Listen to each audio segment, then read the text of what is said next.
up at night, yeah. Make all the demons quiet, yeah. We were built to thrive, yeah. I think that we've all had enough. What keeps you up at night, yeah. Make all the demons quiet, yeah. We were built to thrive, yeah. I think that we've all had enough. Yeah, I think that we've all had enough. Sick and tired with the old plan. They know that we're calling it wrong. You got me like, oh yeah, I think that we've all had enough. Sick and tired with the old plan. They know that we're calling it wrong. Hey, it's too late to try to go contain it. A generation fueled by creation. We live lives on a small screen nation. We control the airwaves, no negotiation. I refuse to think we need saving. Something good will come from creation. And when we think that the world is too anxious, we'll adapt, evolve, survive, and save it. What keeps you up at night, yeah.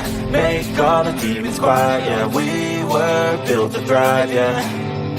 I think that we've all had enough. What keeps you up at night, yeah. Make all the demons quiet, yeah. We were built to thrive, yeah.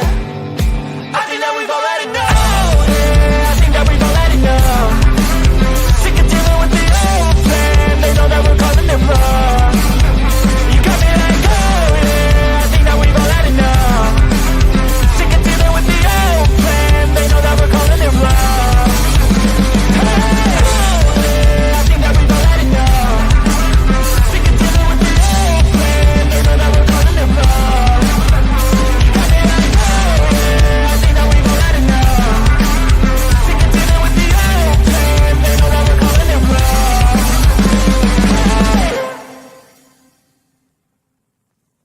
Nobody is coming to save you. Get up. Be your own hero.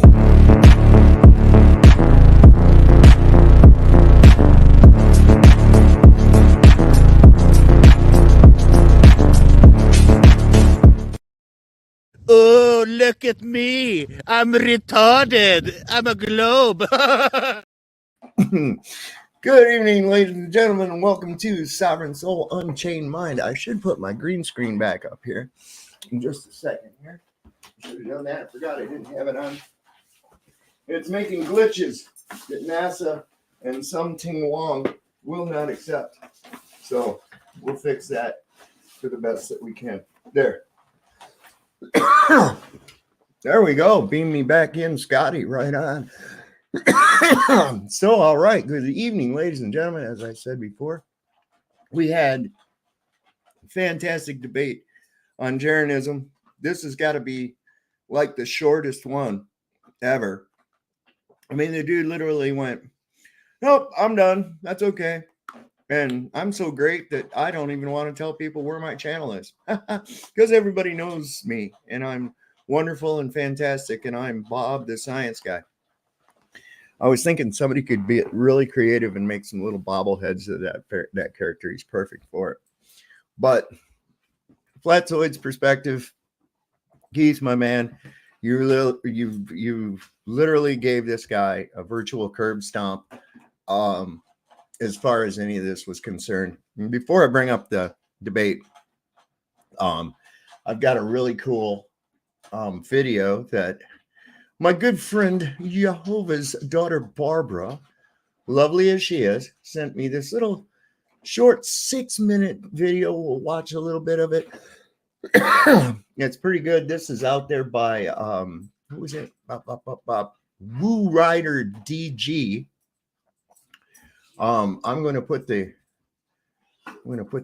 link down here in the chat, so that if anybody wants to go over and check this out, go over and give it a look. See, the title of it is "Wow, Just Wow, Flat Earth." You decide.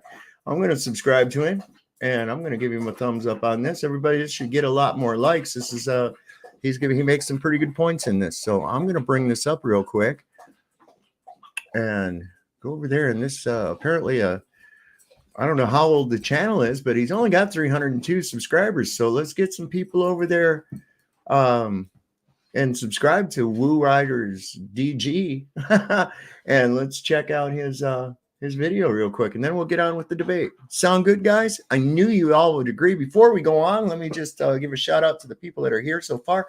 Angela Baby Carson is with us in the house. We got Saddle Bum. What's happening, my man?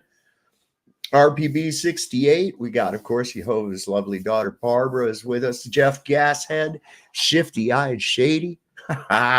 David Young, good to see you, my man. Post Anything Too is with us as well. Let's see. Horse Sheet. Is that Spanish? It sounds a little bit. Keelan Prudhomme. We got, let's see, who else have been active in here? Greg, what's happening, my man? Hope you're doing well. Twilight Nights. I always have to go way up in the history of the chat. They're like, Twilight Nights is like here first. Mr. Super Sidewinder, Lurkers. Yes, hit that like button, everybody. Let's get this thing up in the algorithm. I don't know if I made mention of it, and thank you, everybody. We've just recently passed 2,000 subscribers. So we're doing pretty good. We're getting it out there, man.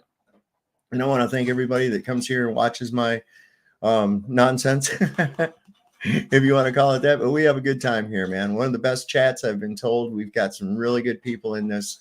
Mongo McD. So who's this here? Wait, we got Jeff. Jeff Conkle's here too. All right, good to see you, my man. And we might have a few visitors pop into the chat from the South Africa area, including Flatzoid himself. I don't know. It depends on when he gets up. He's been really pushing it sleep-wise. He's depriving himself to bring the truth of flat earth to you people and also raise his lovely family there in South Africa. So with no further ado, let's take a look at this video real quick. Did I put the link down there, or did I just space out and not do it? I'm going to. If I forgot, my bad. There. Boom. We'll put it in the description here too. Let's see. Yeah, I can just Control V and hit save, and we're good to go. All right, back on track, everybody. Where's my video? There it is. We're back. Let me full screen this puppy for you, and we will play it. Well, let's have sound.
Are you guys not getting any sound on this? Oh my God, I'm going to get really mad here. All right, hang on. We're going to do it again. We're just going to have to do it again. Let me go back, share screen. We want this. I said also include audio. And I'll start it over, but just let me know. Is there sound? Plane passes Dakar, Senegal, on the western coast of Africa. Of course, some movement of the stars is expected with any sound. Yeah, that's good. All right, we'll start it over. I don't know what was going on. Listen, this thing was acting up really bad. I went to go set up this stream, and it flaked out on me like right as I got it all set and went to save all the shit, and then there's nothing. It wouldn't save. It just kept going. Then the internet acted like it killed itself or something. So I don't know, man. Really some weird shit going on. This thing's coming up with a thing that tells me to I need to restart and install updates. Oh boy, get ready for all the fuck ups now. Every time they want to update a computer, it's gonna fuck it up somehow. So get ready for that. But anyway, it's just been a nightmare. Let's do this again. Crap. What I do want to discuss is whether there is any evidence that the airplane does indeed adjust its nose downward to account for the curvature of the Earth, as it must if we lived on a ball. Because if there is no downward curvature adjustment during flight, then there is no globe. It's that simple. And that is probably why so many pilots have figured out the Earth is flat. But there is another way to make this determination: the stars. We are going to analyze an amazing time lapse filmed by a pilot on a flight from Munich, Germany to Sao Paulo, Brazil. You can find the unedited version on this website. Please note that this Beyond Clouds website has no association with the flat Earth, which means this evidence comes from an unbiased party. The distance for the full flight from Munich to Sao Paulo is over 6,000 miles, but the recording was only for approximately 3,000 miles. That begins before Palma, located on the island of Mallorca, Spain, and the video ends before the equator after the plane passes Dakar, Senegal, on the western coast of Africa. Of course, some movement of the stars is expected with any time lapse. Keep in mind that when you're in the north and facing southwest, like in this flight, the stars should rotate in a downward slant to the right and clockwise motion, somewhat like this. For this time lapse, we're going to track these two stars. The one on top seems to have a tail of stars that rise up and to the left. It's easy to spot. For brevity, I'm going to speed up the footage. The plane is going to adjust its heading left and right a few times, but try to keep an eye out for those two stars. There are the two stars again.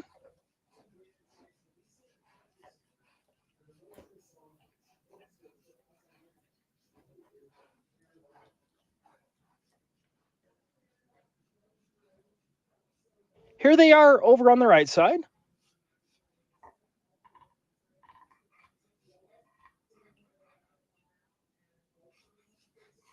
They have dropped a little, but here they are again. Shouldn't they And be that's going the up? end of the time lapse.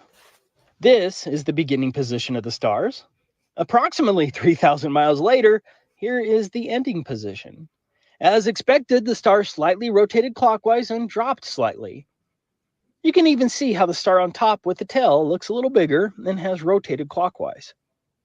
So, what is the problem with this time lapse for the globe? The problem is that the plane has to be dipping its nose to account for the alleged curvature of the Earth. For simple illustration, if I had a stunning view of the stars at the beginning of my flight, as time progresses and the nose of the plane drops to account for the curvature of the Earth, the stars should appear to rise up like this. In fact, the nose of the airplane is allegedly dropping while the stars, which are somewhat fixed and allegedly separate from the Earth, should appear to rise up if we lived on a ball. But you don't need to believe my illustrations. Fortunately, Google Earth allows us to model this same flight with the stars in the background and shows us exactly what would happen if we lived on a globe. This right here is what kills it, because you just saw reality. Here's what Google Earth says should happen. For this Google Earth model, I used our distance of roughly 3,000 miles on the exact same flight route that I showed earlier. I set the altitude at 10,000 meters or 32,800 feet. Remember, this is how the globe should work. Now, watch the stars.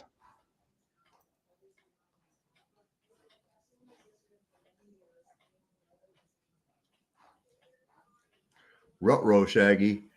There's no question about it. As the viewpoint continually dips, the stars rise up, exactly as we would logically expect if we lived on a ball. The stars are not just rising up a little bit, which would be open to debate. The upward movement is huge and unmistakable. But the real life time lapse did not show stars rising at all. Instead, the stars only rotated clockwise and moved downwards a little, the wrong direction for an airplane traveling 575 miles per hour and adjusting for the curvature of the Earth. Ruh-roh, Shaggy. That ain't gonna work. Yeah, I would say so too, Barbara. I would say so too. I would have to say so too. 100%. So it's just got another about a minute and a half. We'll let it play out, and then we're going to get into this debate with Flatzoid and Bob the Size Guy. Oh my God, that was something else, man. There is no rising movement of the stars exhibiting any sign of the curvature adjustment required by the globe. The commercial jet is flying over a flat Earth. Here's another example that I found, filmed by a passenger from the side of the aircraft. But again, there is no movement of the stars, indicating a jet that is adjusting for the curvature of the Earth. Going back to the first flight, let's say I got the distance of 3,000 miles wrong. And so let's shorten our flight to just 2,500 miles. That starts just before Palma de Mallorca and ends just after Dakar. Both places are specifically identified in the flight as shown here.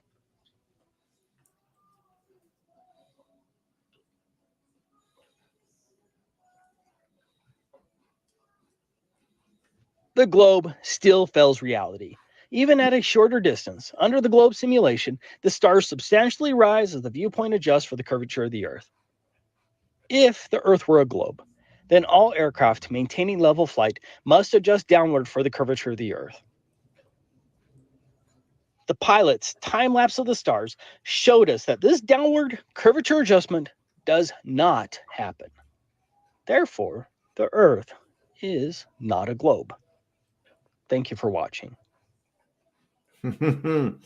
So, yeah, that was, I have to agree with Barbara. That's some pretty damning evidence right there. Somebody said something in here. Alex Jones is shilling victims, says, I would like to see the whole video. Okay, and I have put it in the description of this video tonight that we're watching right now. You should be able to go over there and click on that. And he provides also on that on his webpage, on his YouTube page, Woo Riders DG. He has the links over there as well. So you should be able to do okay and check it out. I think there was a QR code. Did anybody get curious and hit the QR code? I was just wondering where it went to.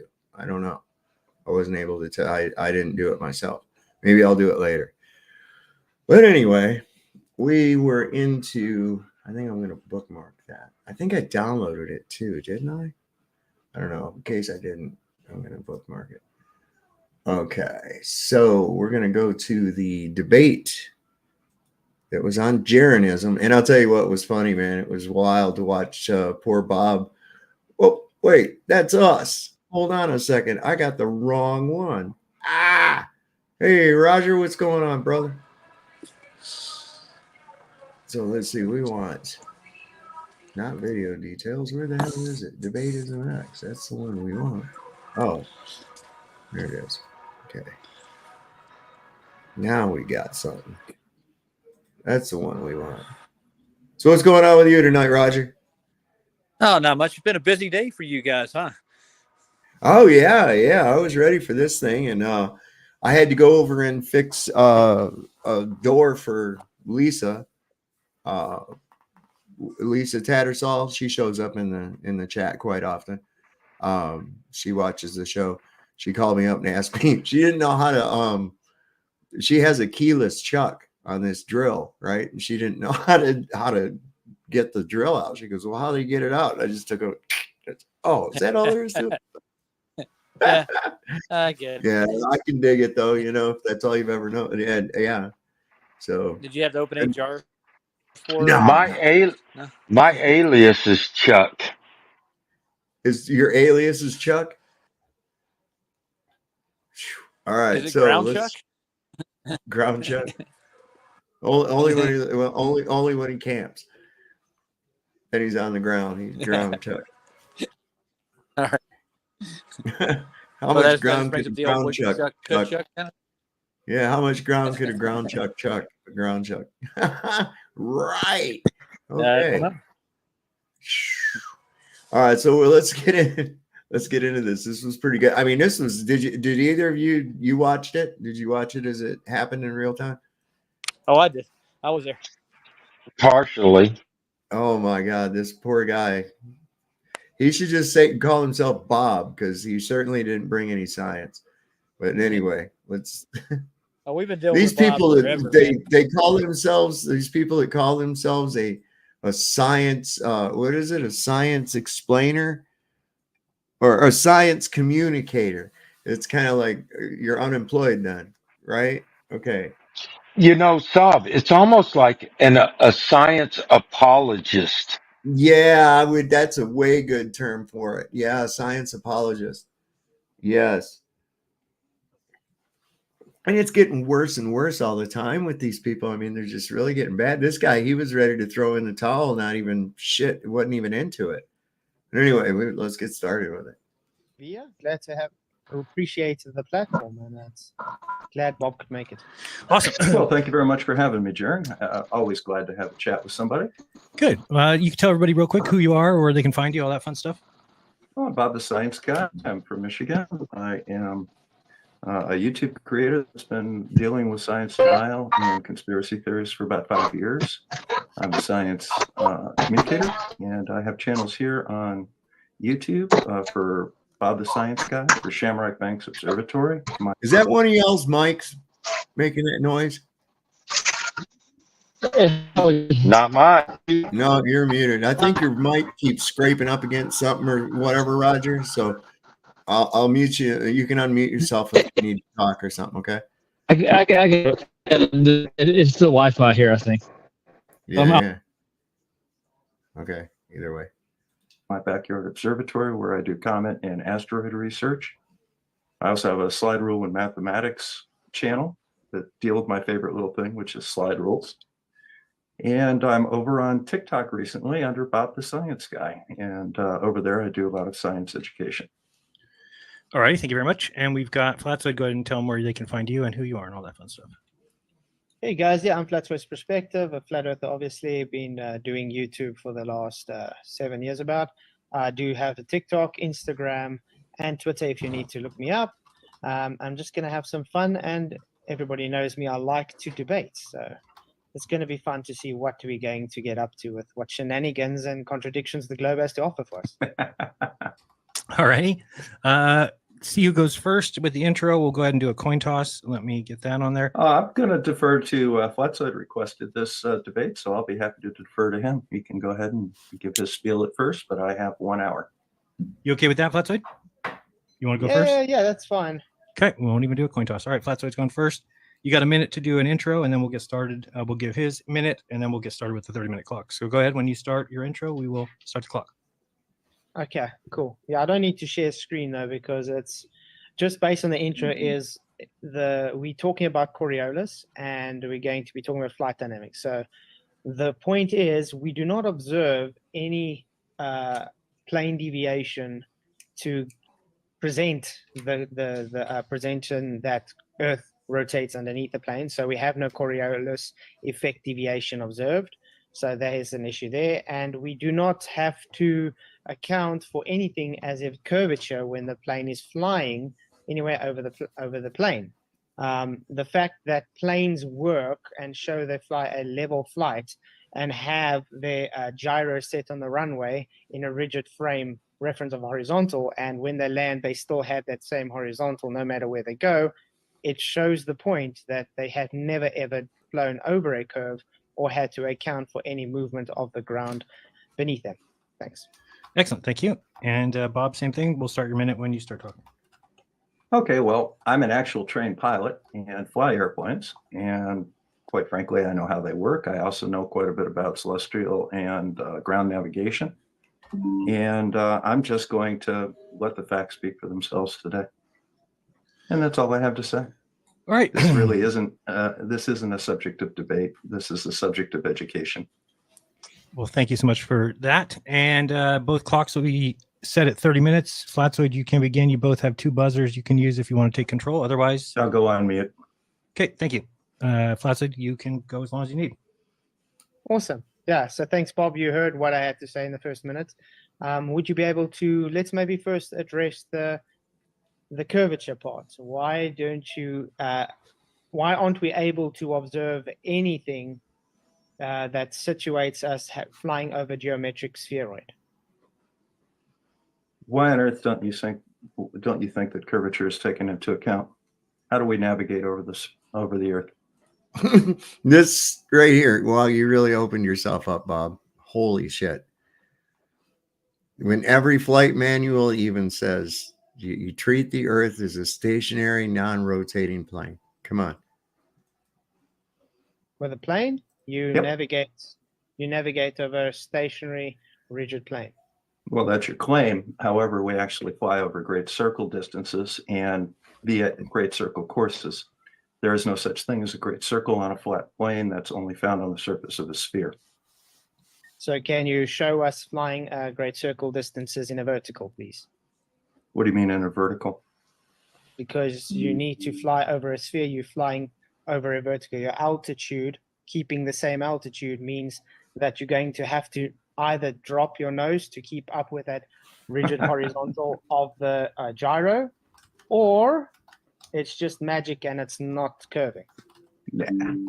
No, that's basically 2015 thinking. So if you look at this globe right here and I put this pin on top of it, do you agree that the pin is a certain distance above the surface of the globe right here where it touches?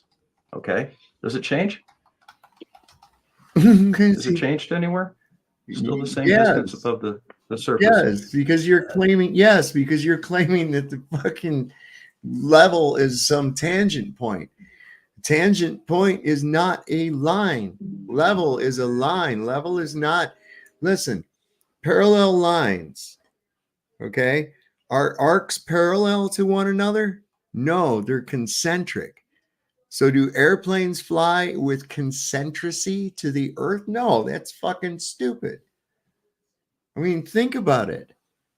And this guy supposedly flies an aircraft. Maybe on Microsoft Flight Simulator, he flashed, I guess, a pilot's license but I don't know. I could flash a card up at you and say, look, here's my nuclear physicist card, or whatever. Fuck. Your altitude doesn't care what the shape of the Earth is. You're a certain distance above. But you're not flying by altitude. You get to an altitude and you maintain level flight. Level flight is then achieved by trimming the wings, right? Now in the private planes, I guess the trim tab is on the ailerons, but on the which I don't know how that would work on a Beechcraft Bonanza that has a V-tail. But in any case, once that's locked, that's for level flight. Okay, there's not going to be any deviation. It's not paying attention to the altimeter. Okay, it's just going at level flight. It's not paying any attention to how high it is. This is just ridiculous, the shit that he says about this. Like it's just going to automatically know to follow the curve of the Earth or something. Because if you fly level and you're on a ball, you're going to keep getting higher and higher and higher as you go along. That's just common fucking sense. I mean, Hey, Saul, I think it's the fact that they don't use to scale observations. Like that dude put a pin up there. There's like nothing that they do is to scale. So it like, I want to say obfuscates what their claim is. Mm-hmm. They should put something up there to scale. Well, even at scale, it's you'd still gain an altitude if you maintained level flight. Because right, but what they I don't care how right, but throwing this what out they there. fail to understand is their scale doesn't show them that. If they put something to scale, it would actually show against their claim, basically. If they put even to scale, it would show it, but they put this big massive pin up there and go, yeah, it means this or that or the other thing. And it's like they can't, in their mental capacity, understand what that means. Yeah, well, it actually, if they put it to scale, it would help their case. So why they do like that is it really actually hurts their case. But in either case, it wouldn't matter because this is them always trying to slip an arc into level. And there isn't an arc in level. You're not flying by a series of tangent points. That's stupid. I mean, you would have to change because level is not concentric to an arc. That's nonsense talk. That's bahui. I don't know how have they ever convinced anybody of that shit. That's like ultimate gaslighting. I ran that by a carpenter friends of mine, and I said, "Do you think there's any arc in a level?" And they're like, "Are you fucking high? What are you talking about?" I was like, "Yeah, exactly." So, fuck these guys. We'll use mean sea level as the datum. So level flight means that you're just maintaining the same altitude above the ground, and it simply doesn't matter what the surface is. Great. So you do know we fly relative to the ground. Yep. With planes. Okay. Absolutely. So if we have mean sea level, can you bring the definition up for mean sea level, please? No. Why not? You should come prepared. If you don't know the definition of sea level, I'll give you a moment to Google it. I can tell you. God, I mean, right off the bat, what a prick. You should come prepared. You don't know it. You can't just cite it. That would be acceptable. I can tell you. Well, then go right ahead and do it. No part high or other. It is the mean sea level as in zero horizontal based from one side or the other based on the topography. Yeah. Nobody says anything about horizontal. It's the mean level of the surface. Literally. It's the datum of the surface. So, for example, if you have a sphere like this, the surface is all sea level, and the distance above sea level doesn't change no matter where you are, as long as it's the same distance above sea level. So, you can try and. This is my prostate. I painted it up like a fucking globe. That was retarded, Bob. That was wow. He gets better. Did you see the part where he said, "I'm not here to debate you about this"?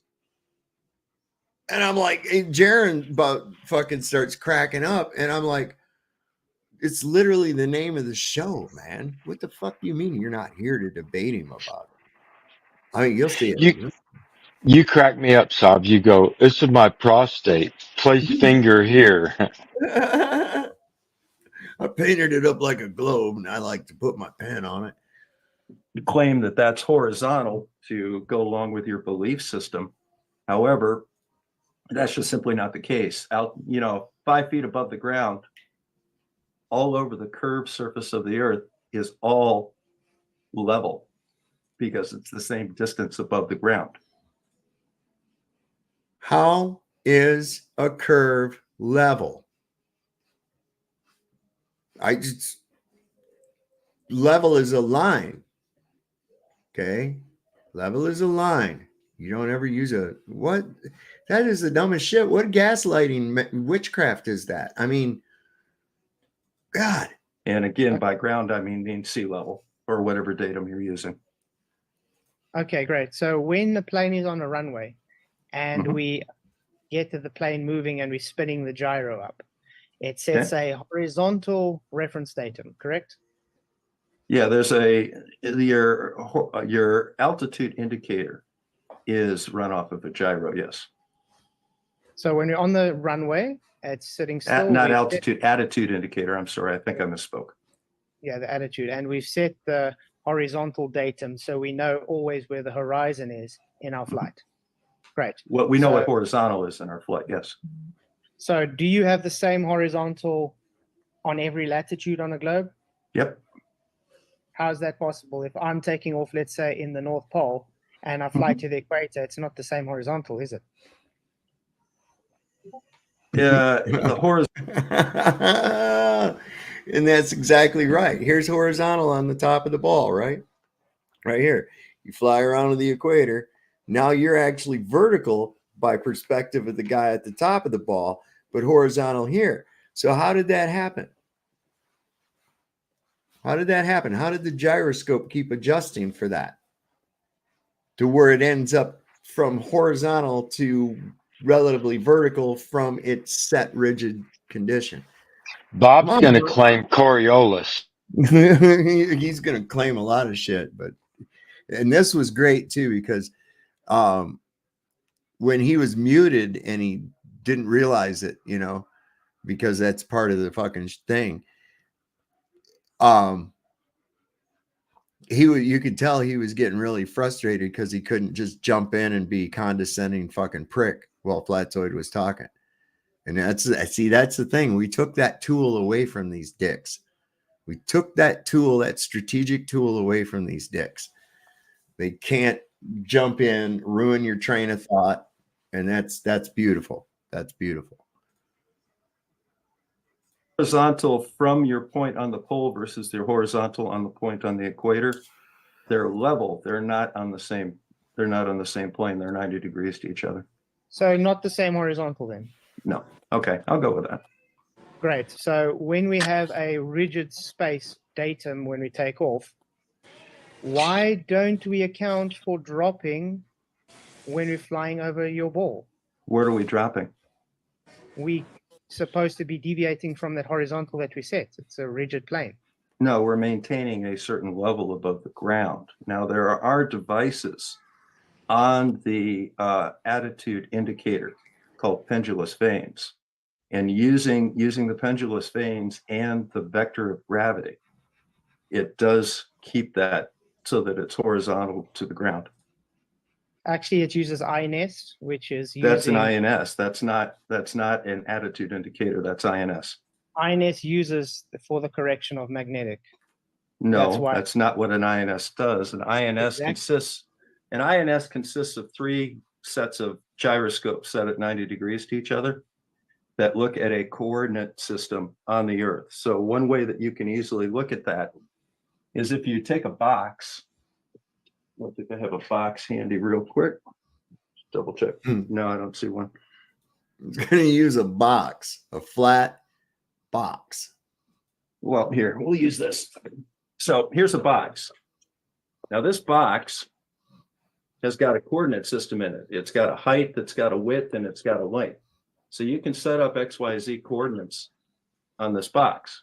Take that, put it in the box.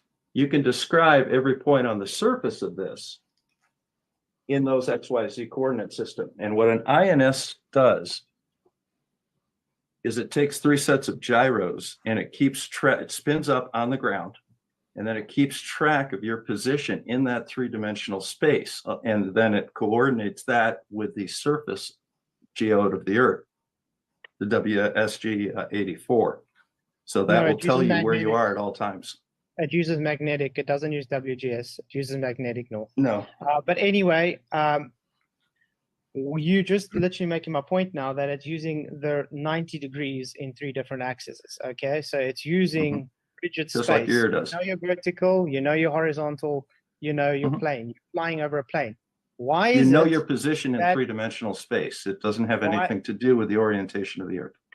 Why is it that when you're flying, there is no deviation of this rigid plane? What rigid plane? The horizontal set on the runway.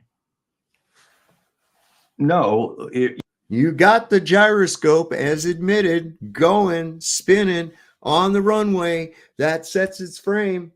That's the rigid frame by which it's set. And you're telling me that you can make a gyroscope from that rigid frame like that, follow the contour of a ball and stay with the contour of a ball? No, it's not ever going to fucking do that, Bob.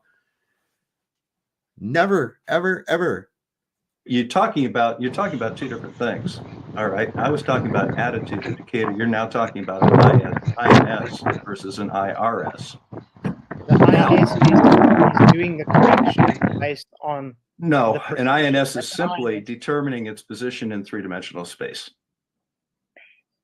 And it doesn't really care what the position of the ground is.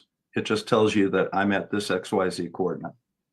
And then the navigation system that is hooked into the INS tells you where that is in reference to the geoid. Hey, Saul, Okay, so are you going to actually? Joe, what's INS mean? I'm not sure. Inertial navigation system, I think. Let me look at. Let's see. Oh, wait. That came up. Hold on. Let me back up again. Hey, Saab, I think it declinates to true north. That's why flat's saying it goes to magnetic north. So they set the grid up off of that. They can do any kind of coordinate system they want with that. It's pretty neat. I can't remember right now what it stands for. I don't know what it stands for either. Trying to look, and it's giving me shit about the Immigration and Naturalization Service. ICE.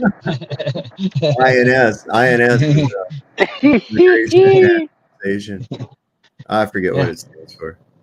Well, they made it illegal to go to China and map now too. So, and here you got to go to the USGS and get any kind of coordinate system you want mapped out. You have to go through them in order to actually go map property, and you have to register yourself with it. They want to know what you're doing every step of the way. Yeah. All right, wait a second. I know a way to find out. That's gonna bug me. That's gonna bug the shit out of me. No, Flatwood had them right there on the runway, dude. The horizon does not declinate at all while they're in flight. So he did have them there. Inertial, yeah, okay, inertial navigation system. So that's. Let me just show you real quick. They got a cool little thing on there. The cool thing is that I like Bob threw away his belief if the final experiment proves there's no midnight sun in Antarctica. He said he'd quit. Okay, so it's an inertial navigation system. Here's a little picture of it. I think you can. Whoops, wait. Shit. Did that come up on screen? No. Dadgummit. Hold on one sec. Let me get rid of it. I think I've seen this before. Yeah, that brings it up big as to what it is. Can you hear me at all, Soph? Yeah, I can hear you. Okay. I'm just not registering anything on my end. I don't know if you can hear me or not. Yeah, we got you. Yeah. I got a new set of headphones today, so I'm trying them out. Awesome. Yeah, they're working pretty good, I guess. It's just when I'm in work inside the building, I have problems with it. Yeah. Gotcha. So this is Walmart. An inertial navigation system is a navigation technology that calculates an object's position, velocity, and orientation without needing external references. It does this by measuring the accelerations and rotations applied to the system. Here's what one of them looks like. So it's basically a fancy gyro, dude. Yeah. Yeah. Well, it's a measure. Okay, so it's measuring in all the different directions any movement, and including from the ground up, right? Right. Yeah. So you're on a horizontal. It's gonna tell you. It's gonna register. All the. So yeah, it has a vertical axis on the top. Okay. Yeah. So it's a gyro, man. It uses commonly known as it's an electronic system that uses a variety of environmental sensors that are able to detect and measure the change in motion of an object. So it does have a rigid horizontal though, right? Right. It's just an electronic version of what they already had going on. Well, they made several different ones of these things, man. They like playing with them. They're toys. Yeah. Where he was going earlier, Brian's been trying to do this forever. He's been trying to get the flight trim from major airlines, and they won't send him anything. Wow. He wants to see if they declinate over the ball, and they won't send him any data on it at all, dude. Then you got an inertial reference system. Okay. Yeah. Yeah, okay. The whole thing, it's like a top secret thing that nobody wants. And I've tried to talk to people about it who are in the industry, and they kind of clam up, dude. They don't say anything. Yeah. If you tell me you're flying level and straight and the ground doesn't declinate below you, then what happens? You're not on a ball. That's right. There you go.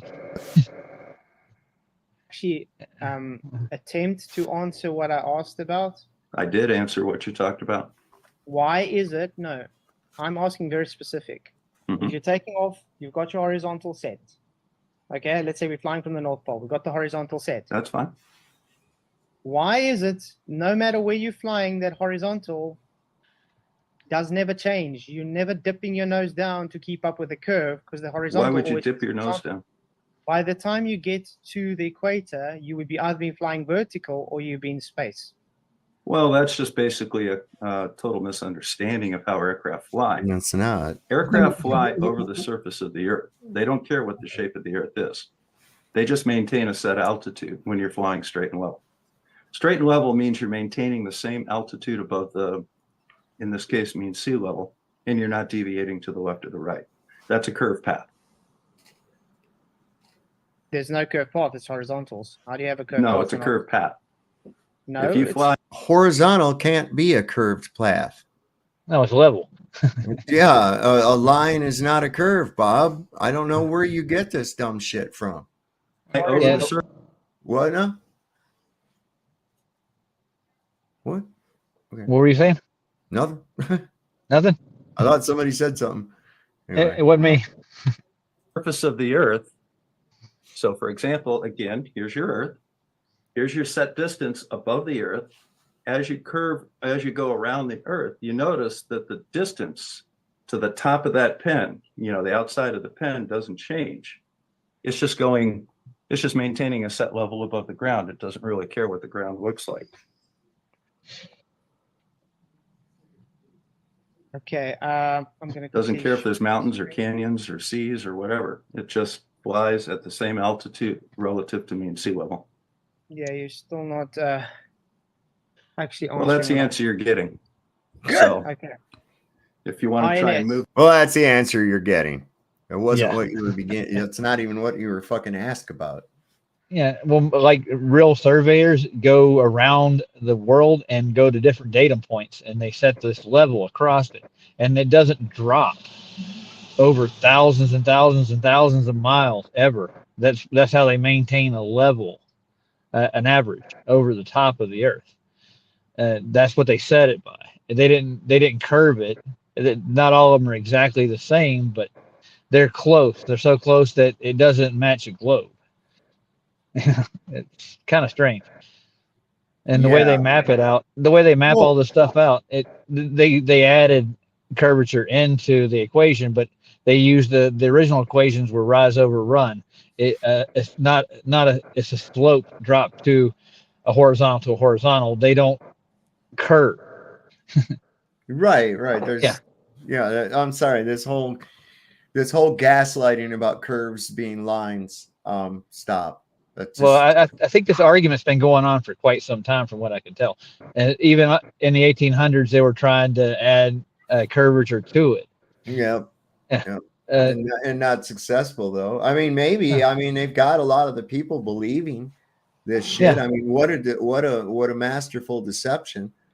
That but the one kill all is the containment and the water.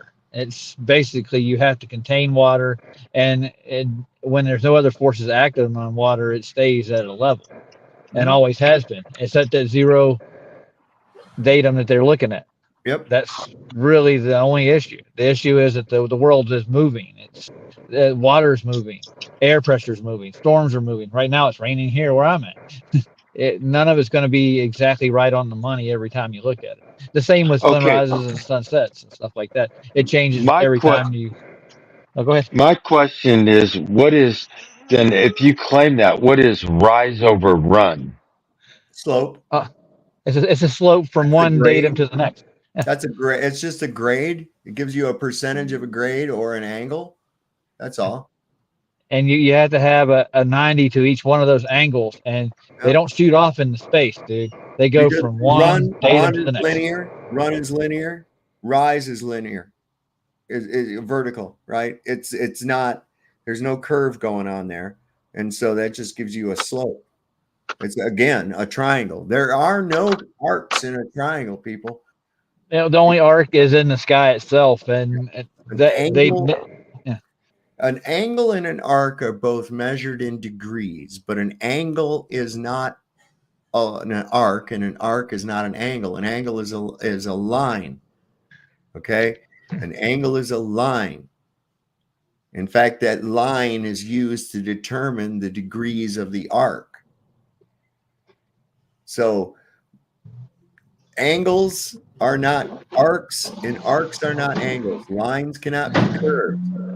Arcs are concentric, lines are parallel. Okay, they're either parallel or they're perpendicular or they're obtuse. That's all. true. That's And all. There's the weird nothing else. the weird thing about arc and arc minutes is when you're out at sea, you're shooting at a declinating target. The target that they're measuring to, the stars themselves, actually declinate 15 degrees an hour, and it gives them an arc. Mhm. That's where they get this Yeah. this celestial fear from. They have to have a line. They have to have two lines to figure that angle. That's all there is to it. You can't do this with this curvature bullshit that they've got going on. I'm sorry, you're not going to have any curves or arcs in a triangle. You are not going to have any lines in an arc. I mean, this is just all. This is it. Arcs are concentric. Lines can be parallel. Okay, so to give a similar effect, arcs are concentric the same way lines are parallel. In order to get the map they did get from celestial navigation, they had to cut the Earth in half and draw a straight line through the equator, Yeah. and they call it the equatorial plane. Right. I've studied under 10th Man for a while, and he walks you through how they did it. That's where they get the arc from. They go from the center of the Earth to the star. Right. Okay. That's how they get their arc minutes, and they draw a chord through the middle of the Earth before they map the north and the south. They flatten it out. Yep, they have to, or they'll be able to find their way around. Yep. Yeah, and then because they're on a flat surface. Yeah. All right, It's strange. Well, I'm gonna leave you. I gotta get back to work. I'll be listening. All right, brother. Talk to you later. Goodbye. Thanks for coming up. Later. No problem. Move on to something else, or want to put up something to support your position, I'm happy to look at it. I have a nice big drink of shit there, Bob. Mountain Dew? Are you kidding me? Holy shit, no wonder your mind's fried. Yes, refers to the latitude and longitude and altitude being fed from the IRU, other systems reference, or selected display pilot of the electronic flight instrument system, EFIS. So it's making the corrections based on already set measurements. Correct? Sorry, Bob, go ahead. All right, so go ahead and tell me exactly what that's talking about. What is the electronic flight system? It's talking about the correction based on the precession that the gyros give. All right, what is the electronic flight system that you highlighted? IRS. No, read it. Click on it and read it. I've already gone out of it, but it doesn't matter. The point is you're trying to... Well, yeah, it does matter because I'm asking you about it. Show me. No, it's semantics. Once again, Bob, it's semantics. You're wrong. You got fucking schooled, and now you got to try to save face. And the only way you can do that is no, bring it back. Point. You're going again with the point. You set your horizontal datum. It's a rigid plane. It never changes. It stays with that. No, it's not my claim. It stays that rigid plane. It's always staying that rigid plane. Can you show me once in any flight path where that rigid plane has changed, please? Okay, or show me where the word arc is involved in the definition for a rigid plane. Okay. Notice the word plane. Planes do not incorporate arcs. Okay. So once you set a rigid plane, there are no arcs involved, Bob.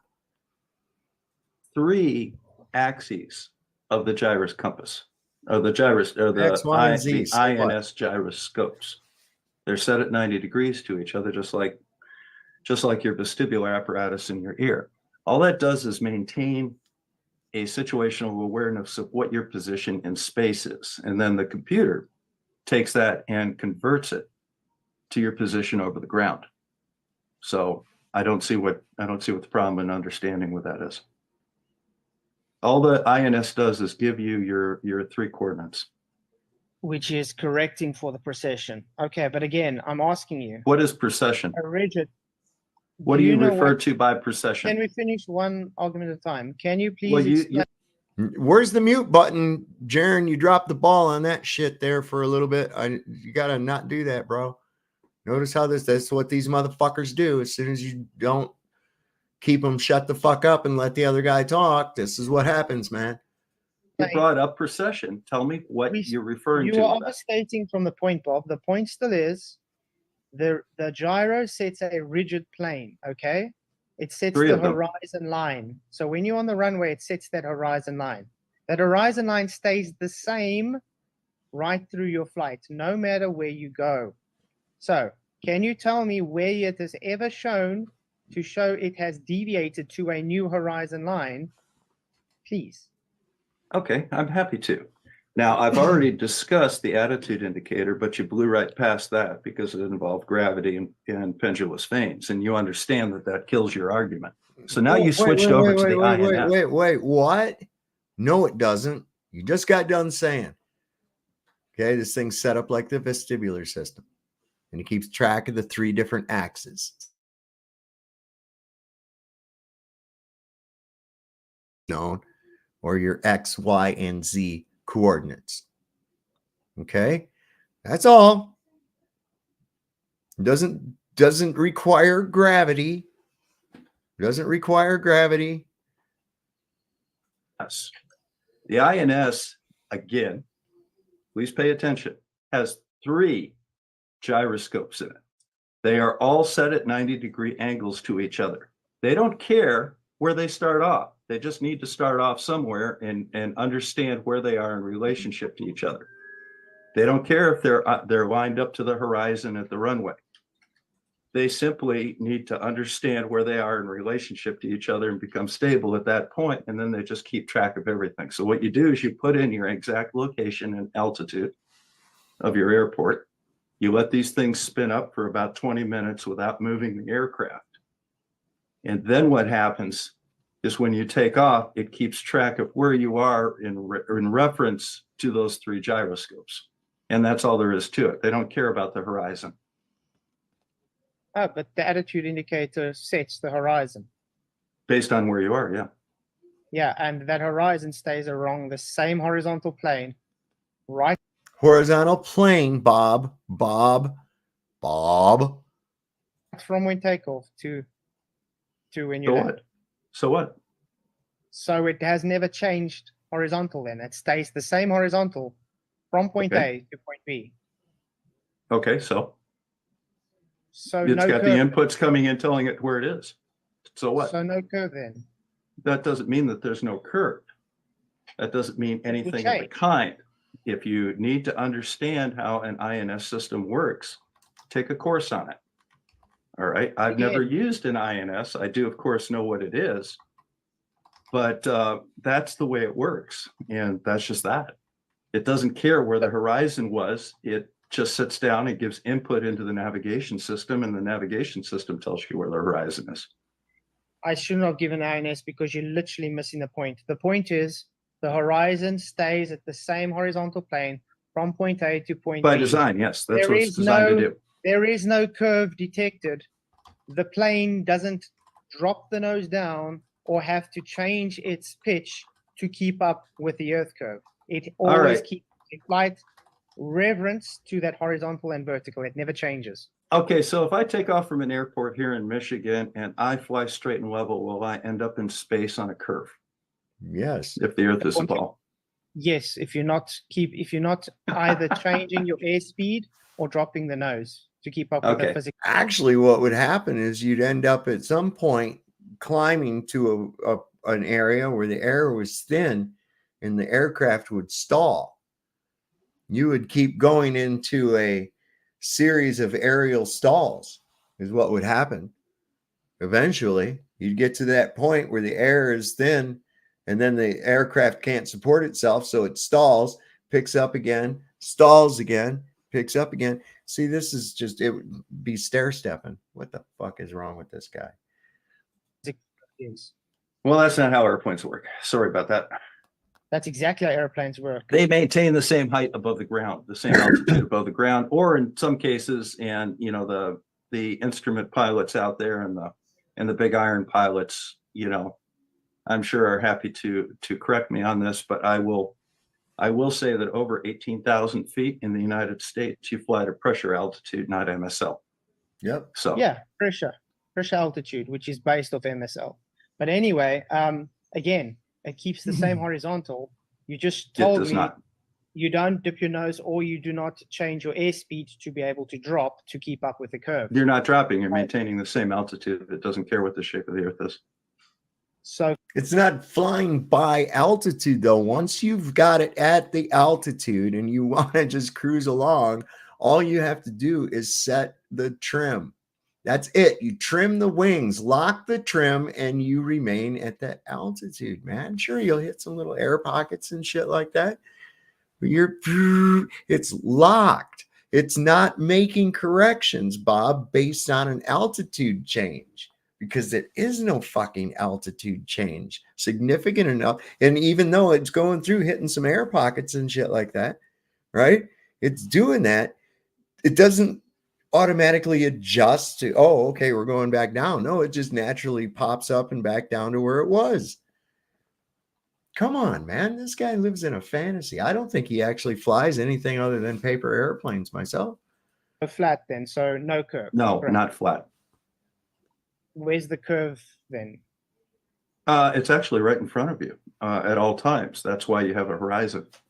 The Earth curves away from you at a rate of 8 inches per mile squared. So from any location on Earth. Horizontal curves now. Excuse me? So you're saying horizontal curves?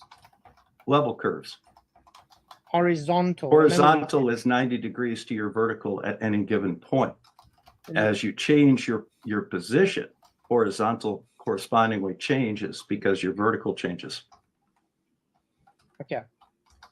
Oh, goody! Another diagram from Flatsoid. I love these. Yeah, it's on screen, correct? Yep. Hold on. Okay, cool. This is going to be the horizontal reference set by the plane when we're taking off on the one side of the plane. Okay. We got the plane going that way. So that's a horizontal. We got the vertical going this way. Okay. It's set that rigid plane. You would agree rigid plane means it stays always in that reference. That's if you don't have that reference staying rigid, you won't know your orientation. Are we talking about an INS or an attitude indicator? Just gyro. We're just making a simple spot. No. This is the gyro. One gyro or three?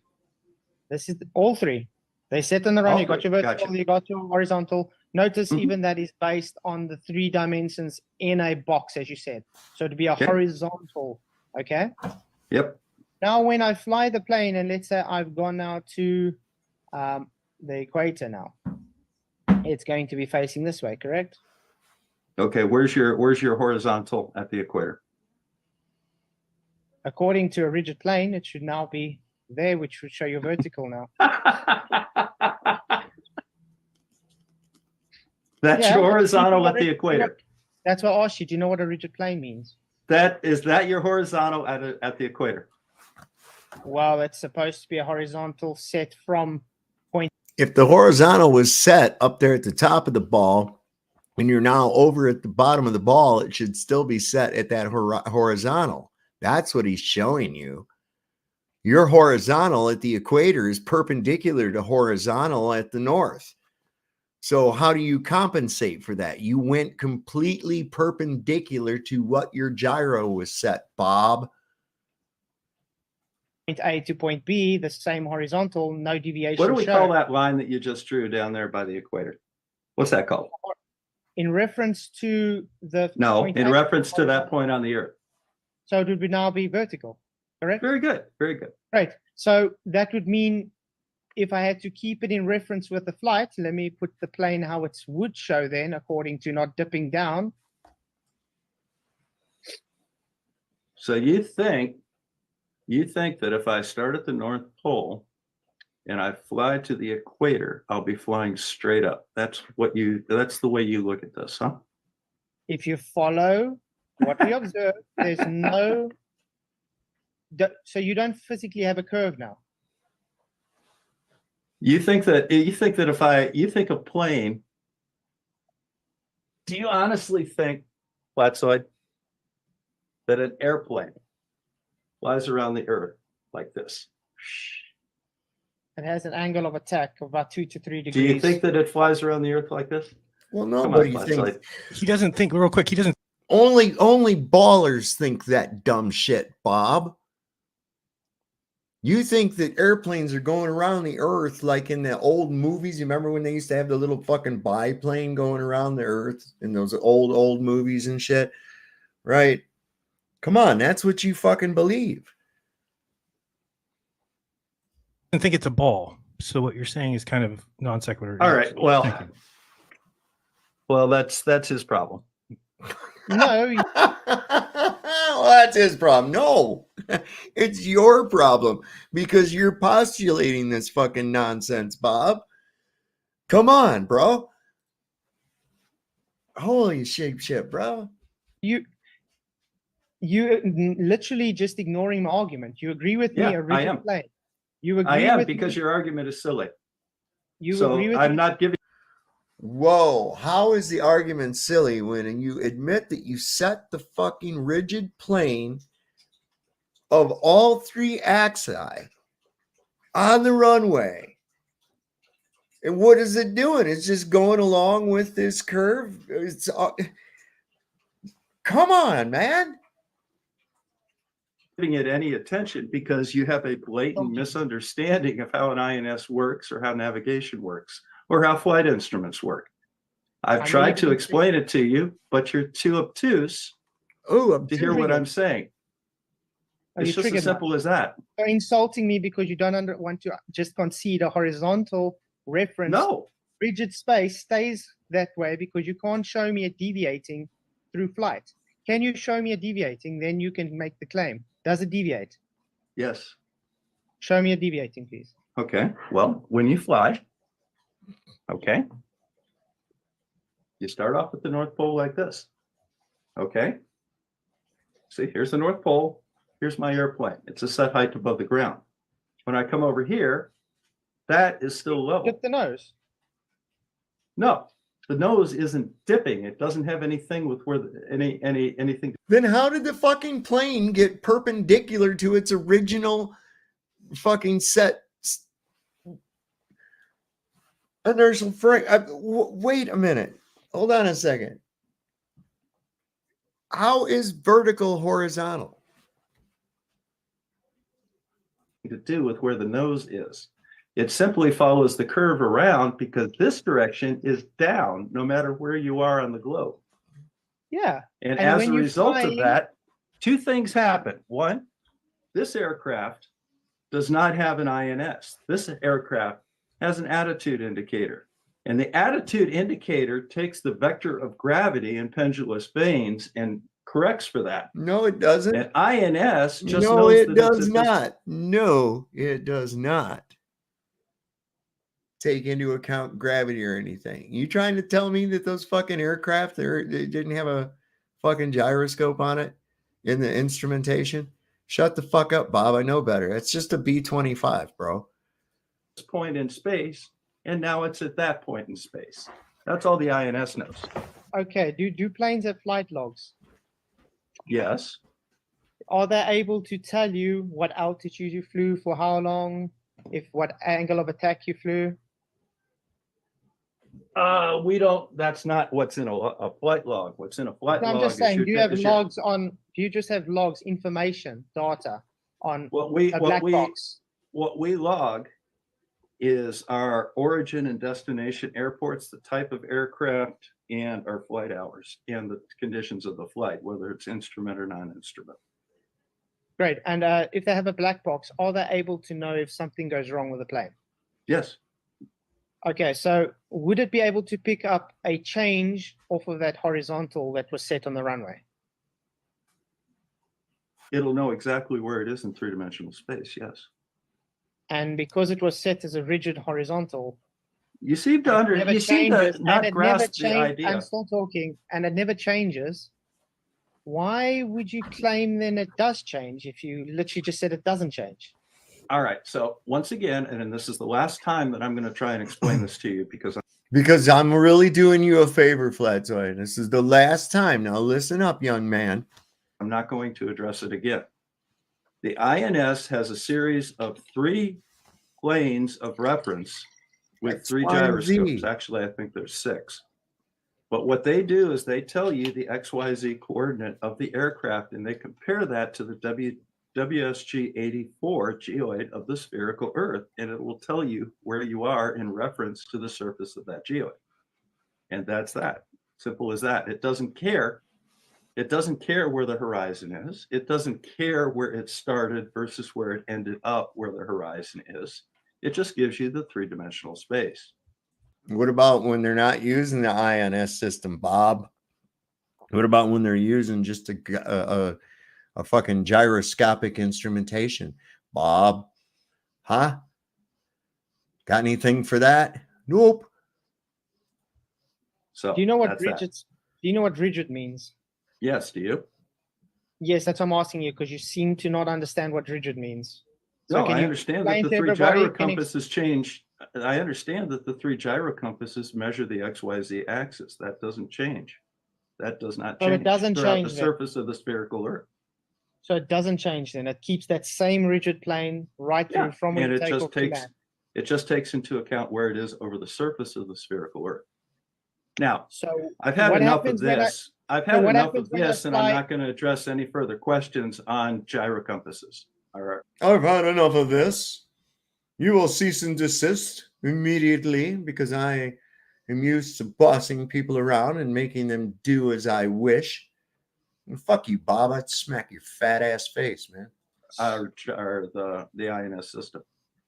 So Okay, move so on to your next one. I'll take that as you running away then. Great, we can move on to No, I'm Coriolis. just not. I've already explained it to you enough times You didn't explain shit. You just postulated something. that I don't feel the need to do it anymore. Yeah, it's called running. Anyway, okay, Coriolis, can you show us where Coriolis is taken into account with flights, please? Okay, how do you think you would take into account Coriolis with a flight? It's not my claim, that's your claim. I never claimed that. Oh, so there is no Earth rotation then? I didn't claim that either. If you have a statement to make about Earth rotation and can show me why the Earth is not rotating, I'm happy to hear your claim. Yeah, the Earth's not rotating because we I've don't measured it fly rotating and in see any disk. deviation of the plane. He measured it. Bobblehead Bob measured it. Yet, top physicists, Michelson, Morley, all these other fucking people using their laser ring gyroscopes and every other fucking goddamn thing, even Einstein saying, oh, there's no way to tell if the Earth is moving from a terrestrial standpoint. Very, very good. But Bobblehead Bob, the flight simulator pilot, is going to tell us that he measured it. Fuck you, Bob. You said you agree that the plane flies in reference to the ground. Yes. And when we fly, do we have to catch any runway? No. Okay. Do we have to catch up to Earth spin? Nervous laughter, Bob? Nervous laughter? What's so funny about that? It's a perfectly rational question that kicks your guys' ass every time. Come on, buddy. Come on, bobblehead Bob. You can do better than that, boy. Oh, come on. Ask a better question, Flatsoid. I'm starting Ask to a get better dishonesty question. coming here. Can you answer the question? Do we observe drift due to Earth rotation? Yes, we do. Where do we do this? Where do we? The Coriolis drift does occur on any object that is moving over the surface of the Earth. It doesn't occur on objects that remain over the same point on Earth. But if you move from point A to point B, you do have a Coriolis effect. So we observe helicopters flying backwards. Why would we do that? You just said anything not attached to the Earth's surface will show No, deviation. I didn't say that at all. What did I say? Anything not attached to the surface will I didn't show say that. What did I say? Jaron, did he say that? Or Does this motherfucker think he's somebody's dad or some shit? Is that what he thinks? Is he some kind of an authority over people and shit? That he's, what did I say? Fuck you. I'll tell you what, look at this guy. or did I hear things? Just tell us what you said, Bob. I thought you said the same thing. No, Ladies, I want you to just look at that thing there on the left and imagine yourself after a night of drinking tequila and waking up with that on your pillow. What would that be like for you, huh? said that if an object is not moving over the surface of the Earth, there is no Coriolis. When it moves from point A to point B, remember me saying that? Then there is a Coriolis effect. Please try and keep up. So a helicopter or a plane or a hot air balloon moving in a linear fashion will fly backwards. Who told you that? Why would it fly backwards? Because it's only going half the speed as the rotation of the Earth? Because Earth's spinning underneath it.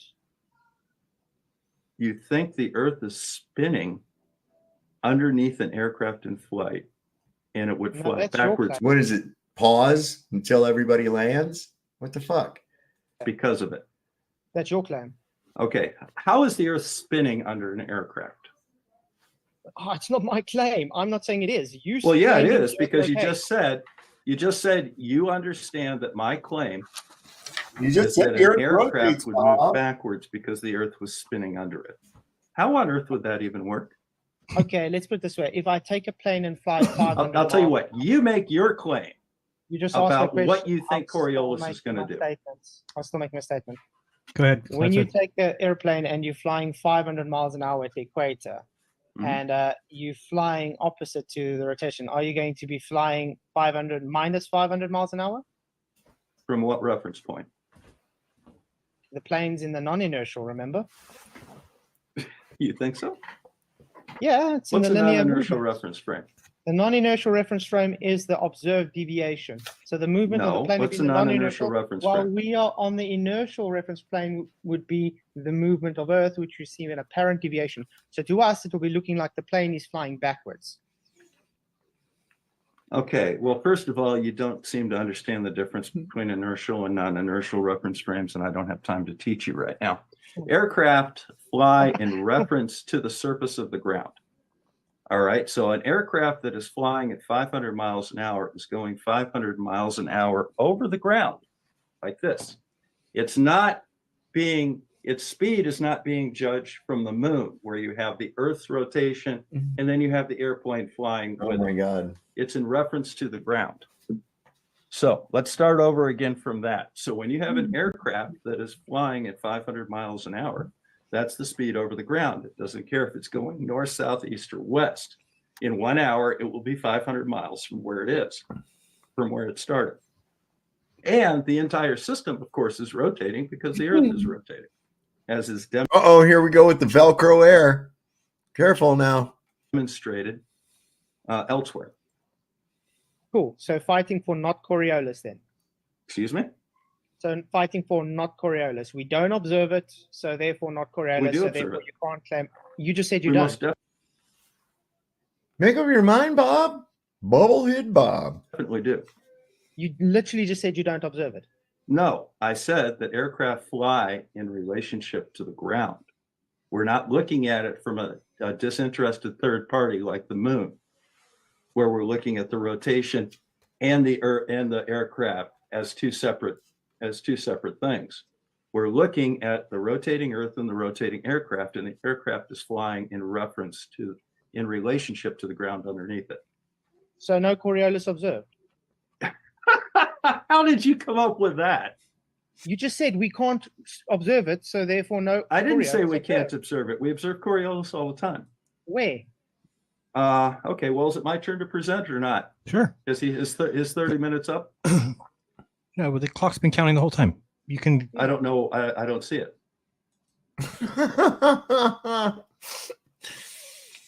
Wow. This guy's so caught up in himself. I'm going to show also, I have a video. Let me see if of a guy talking about. Let me see here.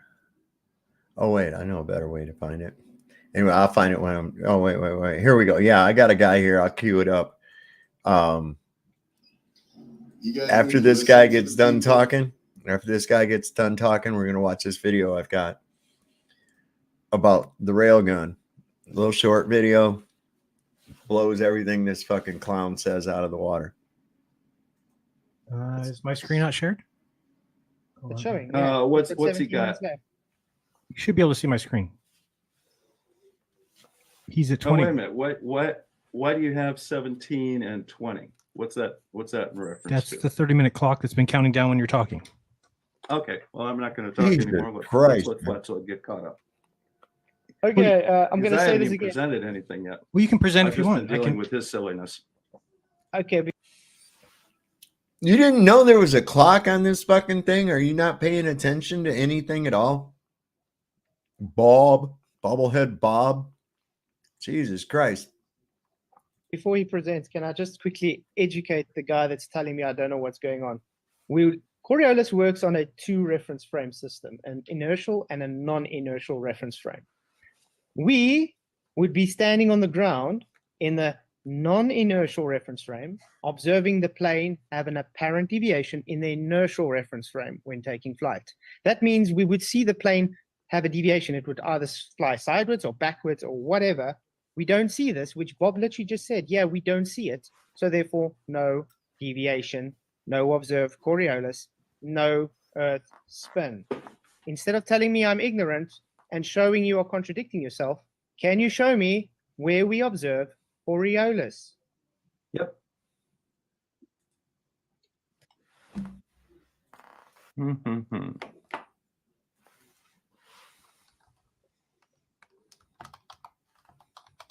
Okay. Do you see my screen? Not yet. How about now? Yes, go ahead.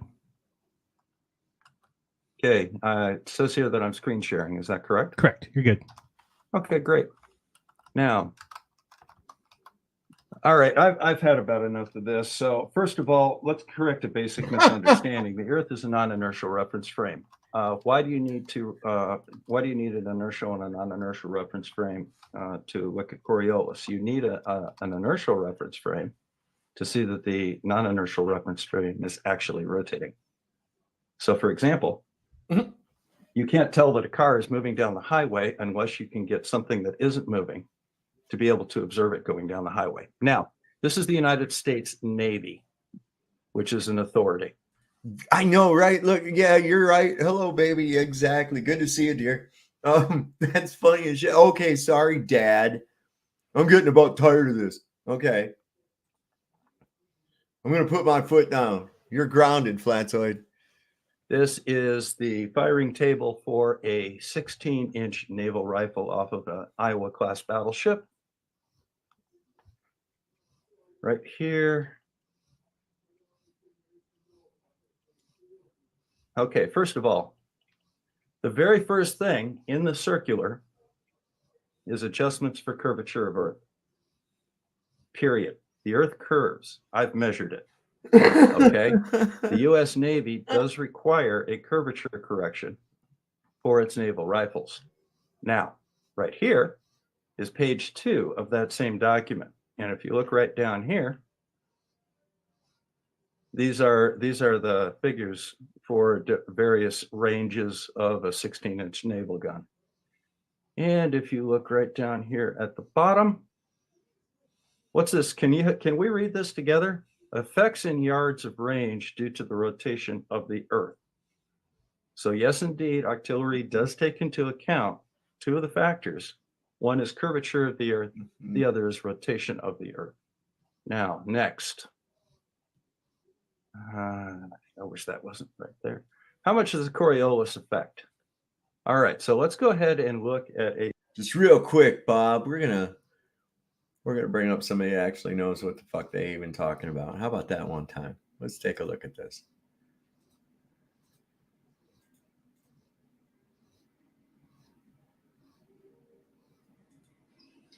You guys need to listen to the people that actually operate this equipment, that are on ships, that understand trajectory and ballistics and bullet drop.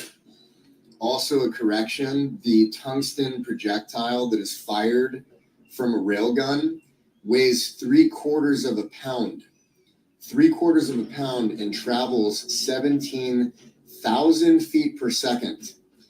It is mounted on a destroyer, typically 80 feet above the ocean surface, right? The top of the ocean. and it only requires a 1.69 degree barrel elevation to hit a target 100 miles away. If you read the description in the original video, all of the calculations are provided. It was done by AI, and AI could not calculate 8 inches per mile squared and relate that to bullet drop. When the tungsten projectile reaches the target 100 miles away, the projectile is actually 34 feet higher from where it was fired. And if you look at a curvature calculator at 100 miles at 8 inches per mile squared using spherical trigonometry, if we live on a magical spinning water ball, then at 8 inches per mile squared at 100 miles, you're looking at 6,600 feet of drop. Are you guys telling me that this projectile fired at 100 miles is going to arc and drop 6,600 feet from the ship from which it was fired? I can't help you. We tried, but I just feel like this is our club and you ain't in it. Yeah, no, it didn't follow the curve of the Earth. What? How can that possibly be? But Bob said, but Bubblehead Bob said, holy shit, he's gonna bring this thing up. All right. A 10,000-pound airplane. All right, and a velocity of 500 miles per hour at 45 degrees north latitude. Okay, the Coriolis force is 104 newtons, and the deviation in meters per second, because we're modern people, the deviation due to Coriolis is just under 3 centimeters per second. Okay, now that is nothing. As you fly an aircraft, what happens? Wait a minute, 3 centimeters per second, and during a flight duration of, I don't know, 6 hours, 4 hours. How many seconds is that times 3 centimeters? And that's not going to be that's not going to be, if you're going north south or south north, that is going to change exponentially, because you're at a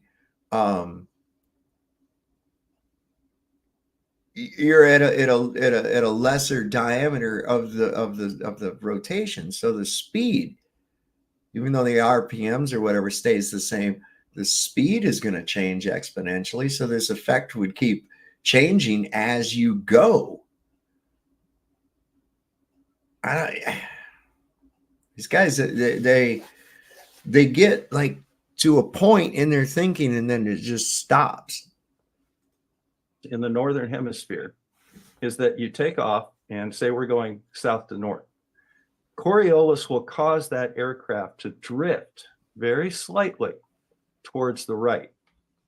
The pilot, to maintain his course, will direct the aircraft to the left to stay on the magenta line of his flight path. As a result, he's constantly adding a little bit of east to west velocity to counteract the west to east velocity he had when he took off at the airport. That's how planes compensate for Coriolis. And as you can see, it is a tiny, insignificant amount of correction. Now, what else do we have up here? What other good fun things do we have? Okay, the Coriolis effect. Now, there's several basic principles behind the Coriolis effect. The first is Newton's first law of motion, which of course you understand, right? You can name the 3 laws of motion right off the top of your head right now, can't you, Glenn? So go ahead and name those off in order, please. What's the first law of motion? You can finish your presentation while you show everybody it's not observable, making my point, as I said. So I just showed you how it's observable on an artillery shell. So there are several things. No, you showed a manual saying that there's corrections. I've never seen them ever taken into account any of that. You know, spotting artillery, any of that. The spotter calls in, he tells the coordinates where to hit. They fire, okay, and the shell hits. They say fire for effect. They send in a round. The spotter watches where it hits, tells them go so many degrees left or right or whichever way or closer to me. The guy on the ground's directing the fucking artillery fire. It's never dead nuts on the first try. Get the fuck out of here, Bob. Centimeters. You said 4 centimeters. How do you observe 4 3. centimeters? 3 centimeters of. Okay, so we'll go back then. The first law of motion is that an object in motion will remain in motion, and an object at rest will remain at rest unless acted upon by an unbalanced force. The second factor involved in Coriolis is the spherical geometry of Earth, because Earth indeed is a sphere. And the third one is centripetal and acceleration. Now, as a result of that, when you go north-south, okay, you start off at a higher linear velocity closer to the equator because of the rotation of Earth at 15 degrees per hour, and the circumference around the axis of rotation at that point is the largest. As you go north, you still go 15 degrees per hour. However, the circumference around the axis of rotation is less. So as a result, you are going faster than the rotation of the Earth because you started off at a higher linear speed.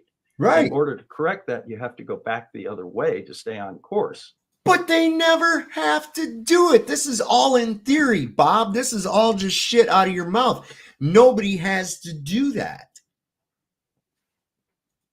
And as a result, you decrease your linear speed to match the surface of the Earth underneath you.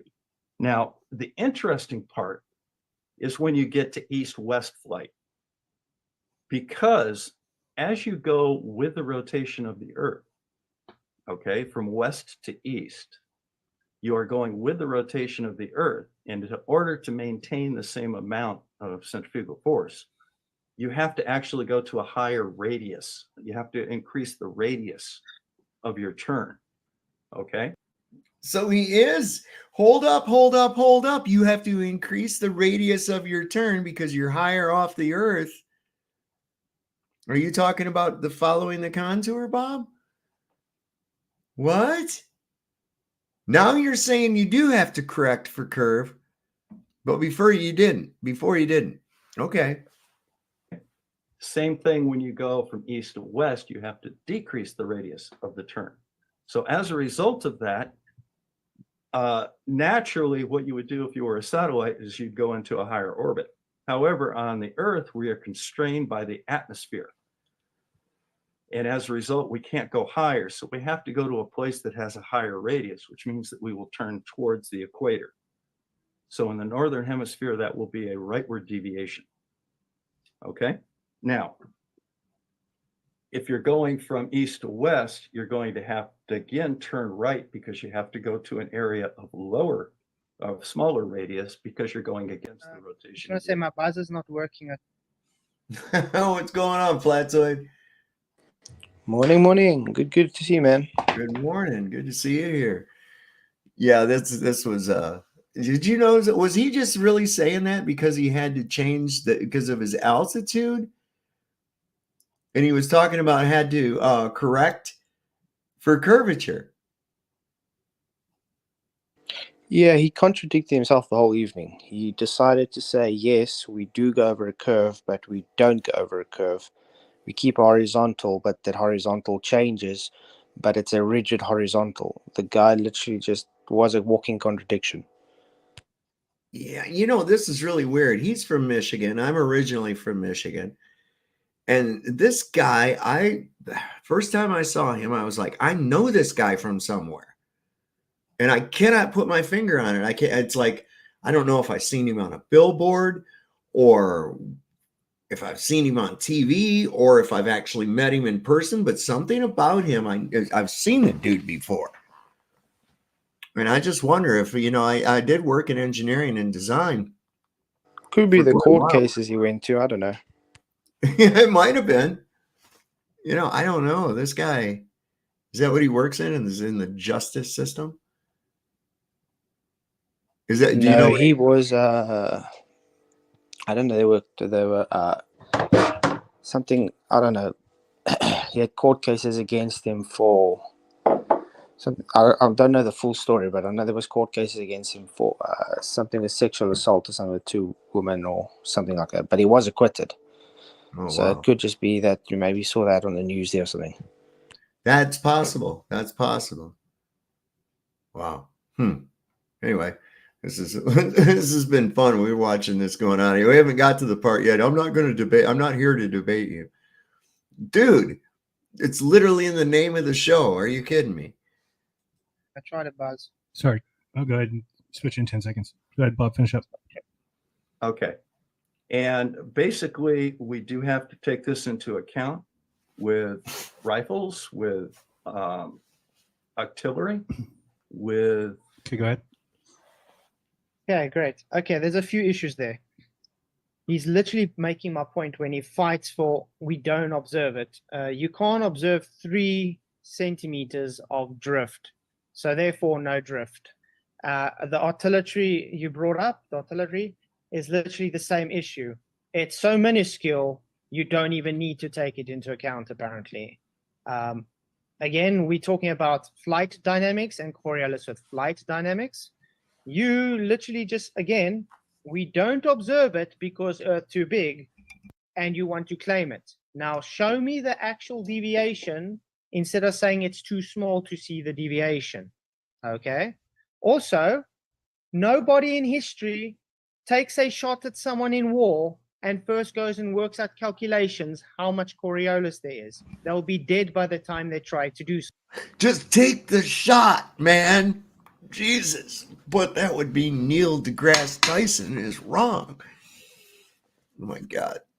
So, Bob. Yeah, I mean, imagine being in a war situation and you have to sit there and say, hang on, guys, don't come towards me and shoot me because I just got to quickly work out your latitude and longitude and how much Coriolis is affecting before I can shoot you.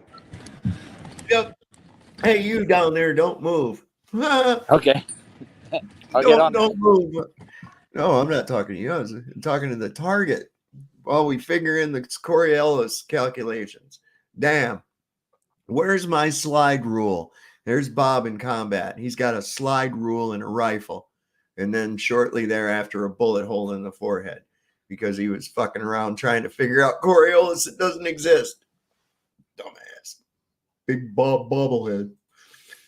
I can also say you're ignorant to the subject is because the last time you spoke, you said a 308 can shoot 1,000 miles. Okay. Notice he ignored that. No, it can't. Putting on a manual saying Earth rotates or has Earth curve doesn't actually say it's true. Heck, there's manuals that say gravity. I'm not even going to get 10 miles out of a 308. Come on, man. This guy, and he just, he did. He just freaking ignored that. And he did say it, but he's going to act like he didn't. Yeah, but I still don't understand how you can point to a piece of paper, a manual, that is not used in reality and saying, therefore, it's true. I mean, I can bring Harry Potter up. Say, can I say Harry Potter's real just because it says in a book that that there's orcs? Come on. Well, listen, they teach you a whole bunch of crazy nonsense shit in basic training. Okay, I mean, as far as all kinds of stuff, right? When you get into an actual unit, you pretty much have to unlearn all about half of the shit that they told you and then be re-instructed by the people who actually are experienced. They'll tell you right off the bat, shit can this whole idea. That's crap. This is what we actually do, blah, blah, blah, blah, blah. It was the same way with communications too. They had a bunch of crazy shit that they had in there. And then we had way better ways of setting it up than what the Army manuals told us. Way better. That's why they loved our team, man. We could be on site and set up like we were usually the first station online. And they were like, I can't how do you get such a 5x signal and so quickly? And it's like, we're not using your fucking training manuals. That's why.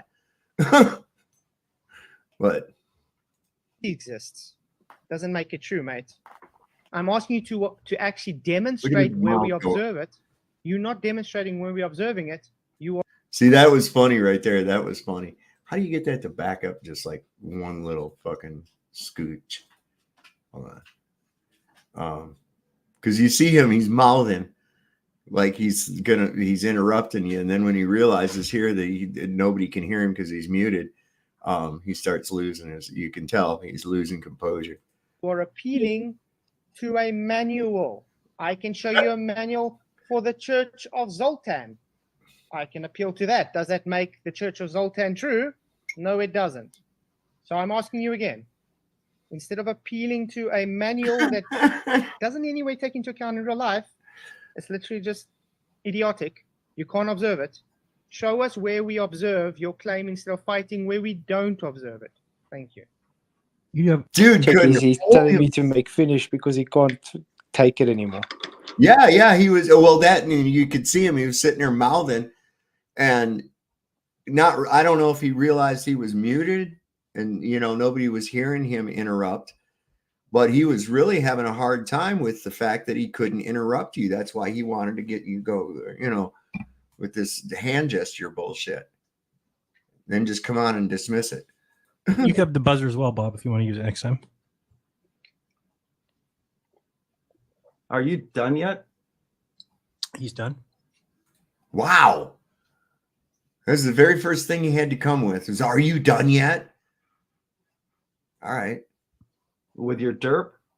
All right, so here is the... Yeah, Are you kidding me? Look at here. Who's been putting out the derp? You're at 11 minutes left. Flatzo's got a whole fucking, 7 minutes ahead more than you. So and notice I repeated myself over and over, and I still had so much time left over. Yeah. So who's been spouting the nonsense? Really, this dude. He just can't take it. Here's the deviation in yards based on latitude and distance and range to target. The reason that this is important is you cannot hit a target that is 75 yards wide if you have to deviate 150 yards due to Coriolis. These were worked out. These are range tables that were worked out for practical use. Now, another thing that you have to look at, and have you shot that far before? Don't interrupt me. Says the king of interruptions. If you hadn't have been muted, Bob, that's all you would have been doing the entire time Flatzoid was talking during his time. See, these fucking people think that the sun rises and sets on their ass or something. I don't know. Now, here is the path of historical hurricanes. Notice anything about it? Hurricanes in the northern hemisphere rotate counterclockwise. Hurricanes in the southern hemisphere rotate clockwise. They do not cross the equator. That is a direct demonstration of Coriolis right there. So, trade winds. Wait a minute. You see, this is the issue he has, though. He sits under the same pretense of not understanding what Coriolis is, not understanding how gas behavior works, and then claiming a physical hurricane is based on Coriolis. No, it's not. Coriolis effect is not a physical thing. It's an apparent observed phenomena. It's not an actual thing. It means the air will only appear to deviate. So it can't be an actual thing. And a hurricane is an actual thing. It's literally caused by high and low pressure systems. It's got nothing to do with Coriolis. Although the globe wants to claim it, it isn't. Yeah, this is are the same thing. I don't know if I've got my trade winds right here. That's the lift coefficient. You know what the lift coefficient on aircraft are?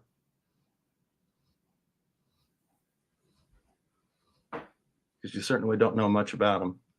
That's probably beyond you right now. Yeah. Okay, so the bottom line is Bernoulli's principle, and stop insulting me because that shows you have nothing. Here's the basic premise behind all of Coriolis right here, and this is what we actually see on Earth. This helps us to predict the weather. It helps us to track storms. It helps us to measure hurricanes. It tells us why hurricanes form. It tells us the basis of the trade winds. It tells us basically how a gyrocompass works. Are you finished? So gyrocompasses also demonstrate the curvature or the rotation of the Earth because they cannot function on a non-rotating surface.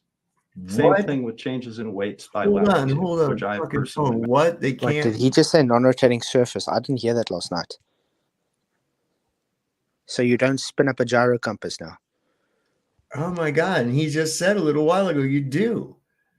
Let me go back. Where are we at? We're at 4813. Let me just go back to 4804. There we go. Hang on.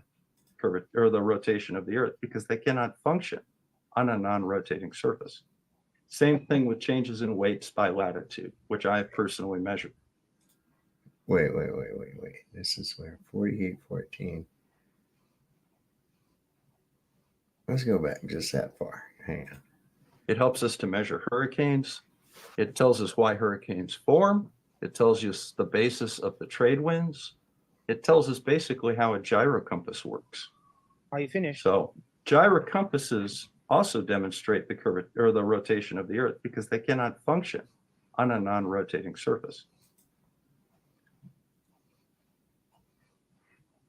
That's horseshit. That's utter horseshit.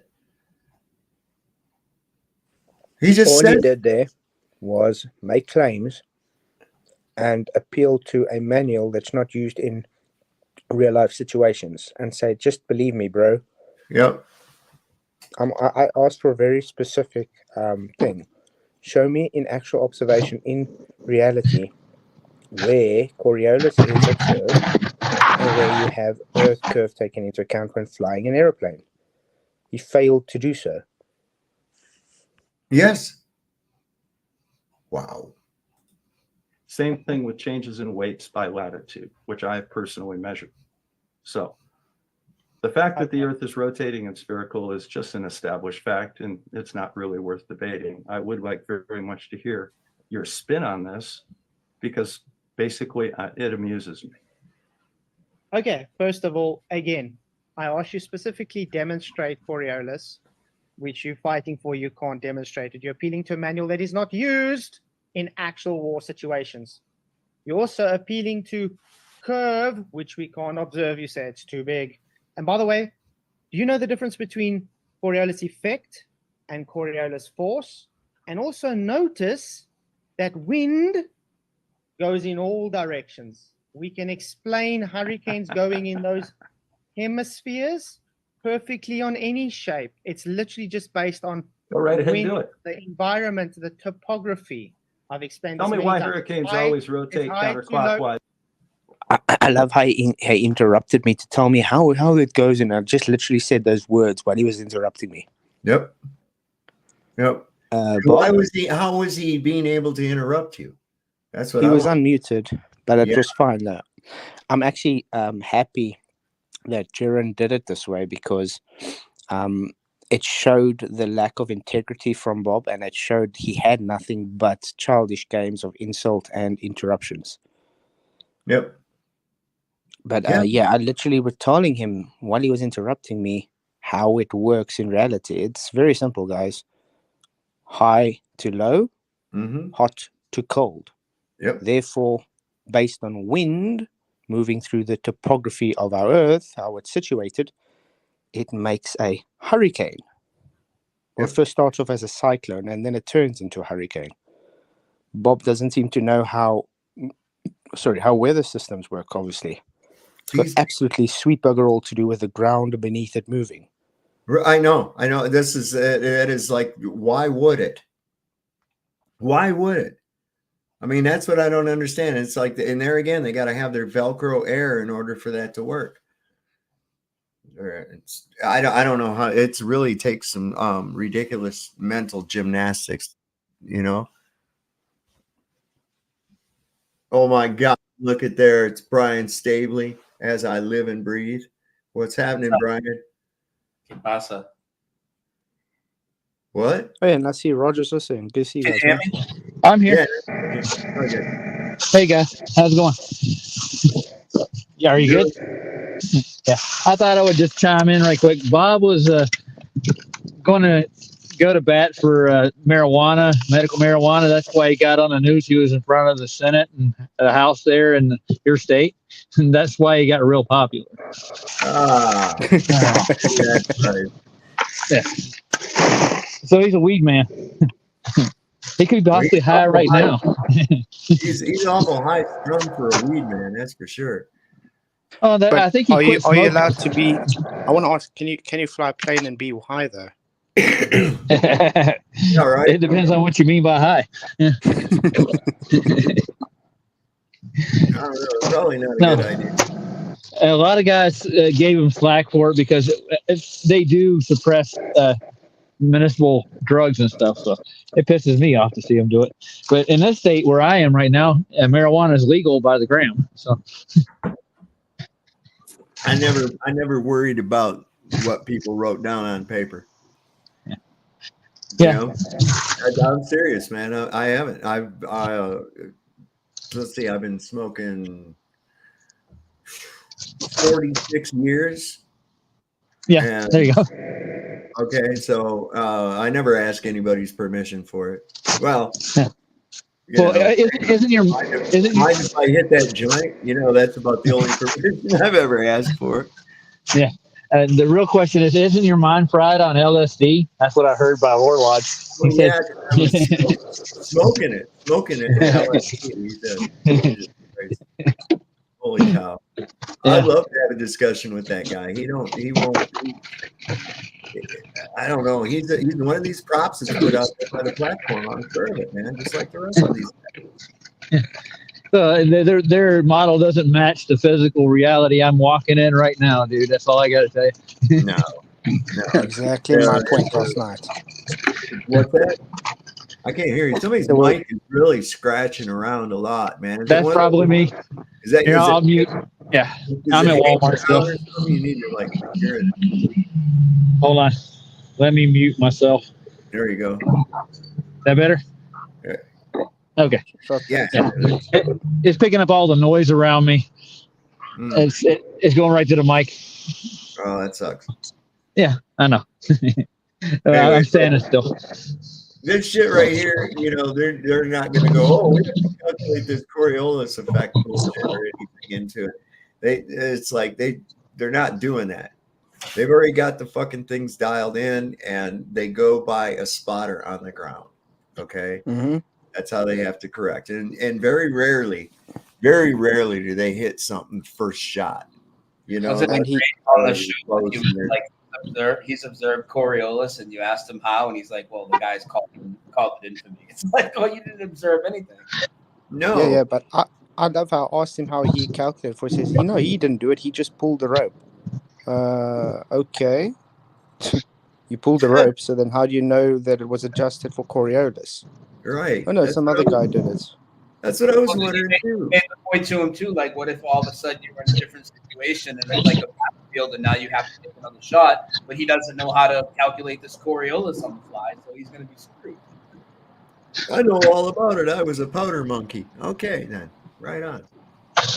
High and low pressure systems which cause deviations because of our environment and our topography and the way the wind is moving. It can only deviate that way. It's not due to Earth rotation, because air doesn't stick to surfaces. No, it doesn't. You can't have you can't claim a velcroed air and wind at the same time. It's a contradiction.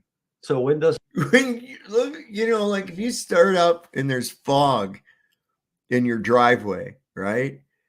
And you take off, is that fog gonna go with your car? Is the fog around there gonna go with your car, or do you pull out? And I mean, come on. There's a plume of smoke in the road. Does it go with you? I mean, this is the dishonesty of the guy. He when I specifically asked him, does air stick to surfaces, he couldn't answer me. It's a simple yes or no question, and he failed to even attempt to answer it other than, friction. You're telling me friction doesn't exist now. Like, it's just dishonesty from this guy. I know. I was like, all right, look here. If the air was sticking, with objects that move, things wouldn't blow off the roof of your car when you leave them up there. Like you accidentally leave your coffee up there and the fucking wind, off it goes. Snow that wasn't cleared properly off of somebody else's car over there. That air should be traveling along with the car everywhere it fucking goes, right? I mean, god damn. I mean, you should be having weather systems inside your house every time you walk around. Yes. Yes. I'm going to try to do that. Let's see if we can get something like that rolling in here. How can I do it? We'll figure it out. Doesn't cause friction. I never said wind doesn't cause friction. I said wind, air doesn't stick to objects. Does wind cause friction? And That's if a you move the non-sequitur. surface through the air, does that cause friction? It's a non sequitur. No, it's not. My argument is wind or air doesn't stick to objects. But it does respond to forces acting on it. Is friction a force? Yeah. Okay, great. So wind does respond to forces acting on it. Well, nobody said So it what's didn't. the already force? acknowledged Where's the that. Nobody said it didn't, Bob, the bobblehead. Right? Okay. Well, it doesn't stick to things, man. Yep. It's a non sequitur and a red herring. Ah. acting on the wind? Friction's a force. What's the force acting on the wind? The surface of the earth. The friction with the surface of the earth. Show us Earth moving to make that claim, please. Excuse me? Show us the Earth moving to make that Already claim. demonstrated. No, you didn't. There's no observed. There's no observation of Earth moving. You just literally said it's too big to see. I didn't say that at all. I never once said that. That's That's something a you lie. tried to say. And I told you that I told you That is a I've lie. already amply demonstrated that the earth is rotating. No, You you just didn't. lied. How did you demonstrate that the earth is rotating? You didn't. You just said he the earth didn't. is rotating. And he just lied. He says he never said Earth is too big. He did, because he says you would only see a 3 centimeter deviation. So in other words, you can't see it because Earth too big. Right. This is, this gaslight. Are they actually gaslighting themselves too? Do you think he actually believes this dumb shit? I think he Yeah. really does. The thing is, even what he's pushing is not Coriolis. So he doesn't by default even know what Coriolis is. And that's why he's sitting in the position he does. Because he doesn't have an understanding of what Coriolis effect is. That's why I said at the end, he doesn't know the difference between Coriolis effect and Coriolis force. The guy is a literal numbnut. He's a projecting moron. Seems very angry. Thinks he's, I mean, he's I don't, that's why I have to wonder, is this guy some kind of in his real life, is he some kind of an authoritarian of some kind? Maybe like I don't know. Just the way he spoke to you, like, I'm not going to tell you again, young man, that type of thing. Like, he's a teacher, dude. I mean, yeah, maybe. No, he is. No, actually, That's what he started as his career.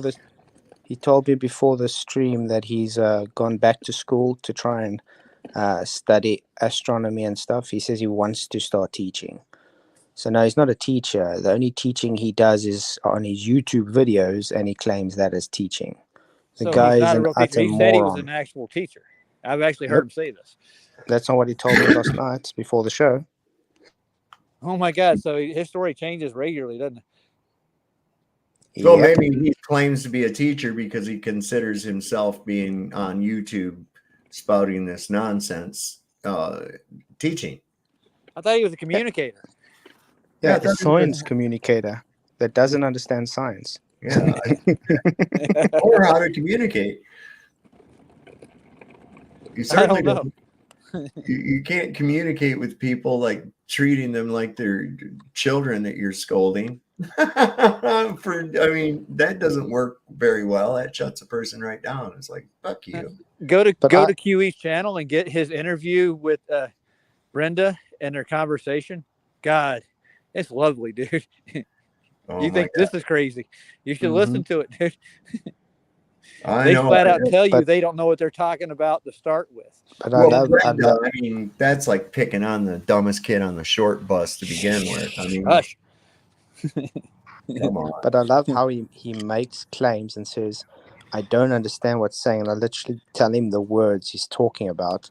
He says, do you understand the lift equation? I say, yeah, it's Bernoulli's principle. Oh, no, you're just dumb. You don't know what you're talking about. Literally when it is Bernoulli's principle.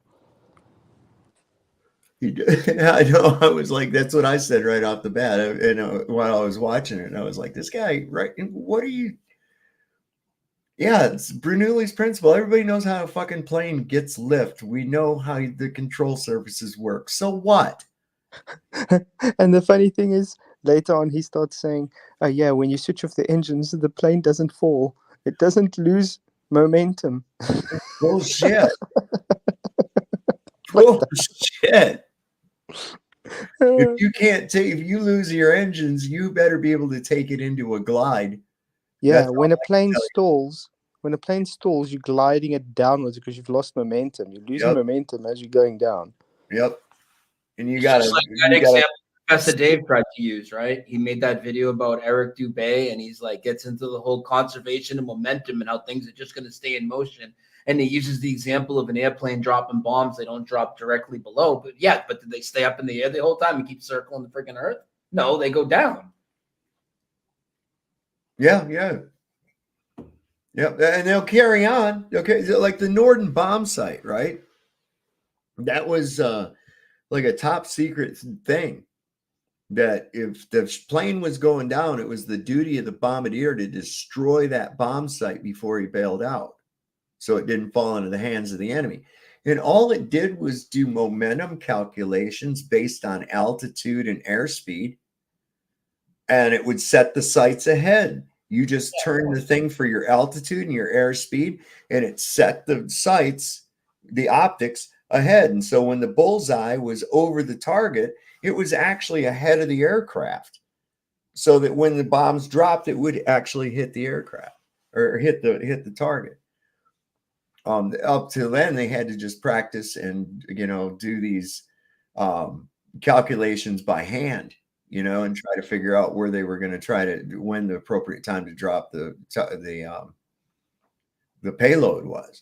But they're going to start slowing down, and that's in that solution, because when something leaves its source of acceleration, it's going to start slowing down. Doesn't just keep going forever. That's dumb. 16-inch. Okay, stop now. 16-inch naval rifles, changes in weights with latitude, gyro compasses, fiber optic gyro compasses, laser ring gyros, all of which demonstrate that the Earth is indeed rotating at 15 degrees per hour. You just said words and made claims backed up by those words. Yeah. I just said, okay, cream soda, Pop-Tarts. Yeah, right. Roll, therefore, Earth. Right.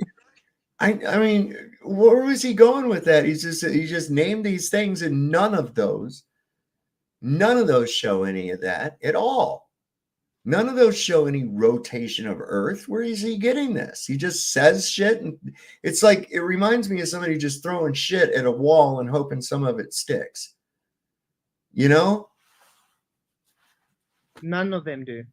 Have you ever shot the artillery round before? Yes. Have you?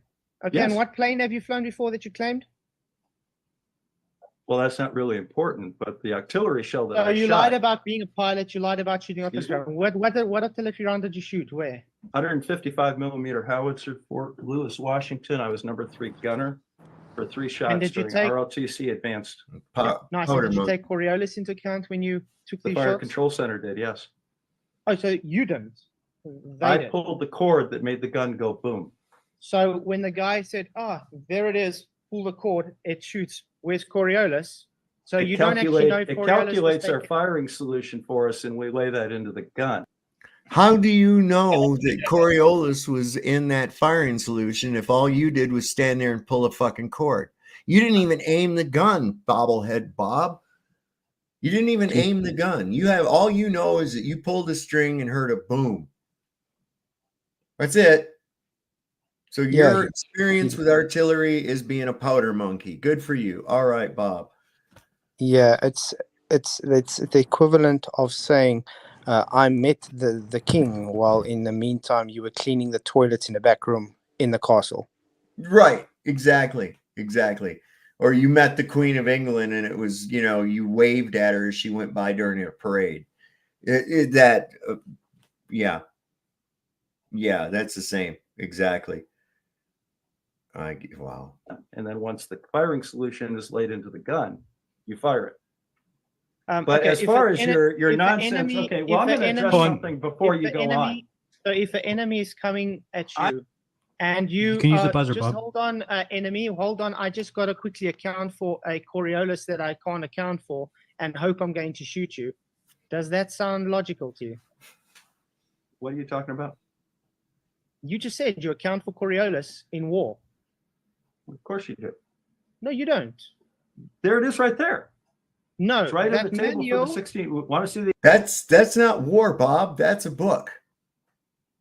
That's a book, Bob. That's not war. You want to see the naval table for the firing table for the 16-inch gun again? No, I want to see a motherfucker sitting there doing a Coriolis calculation in the middle of combat trying to get his fucking gun lined up. That's what I want to see.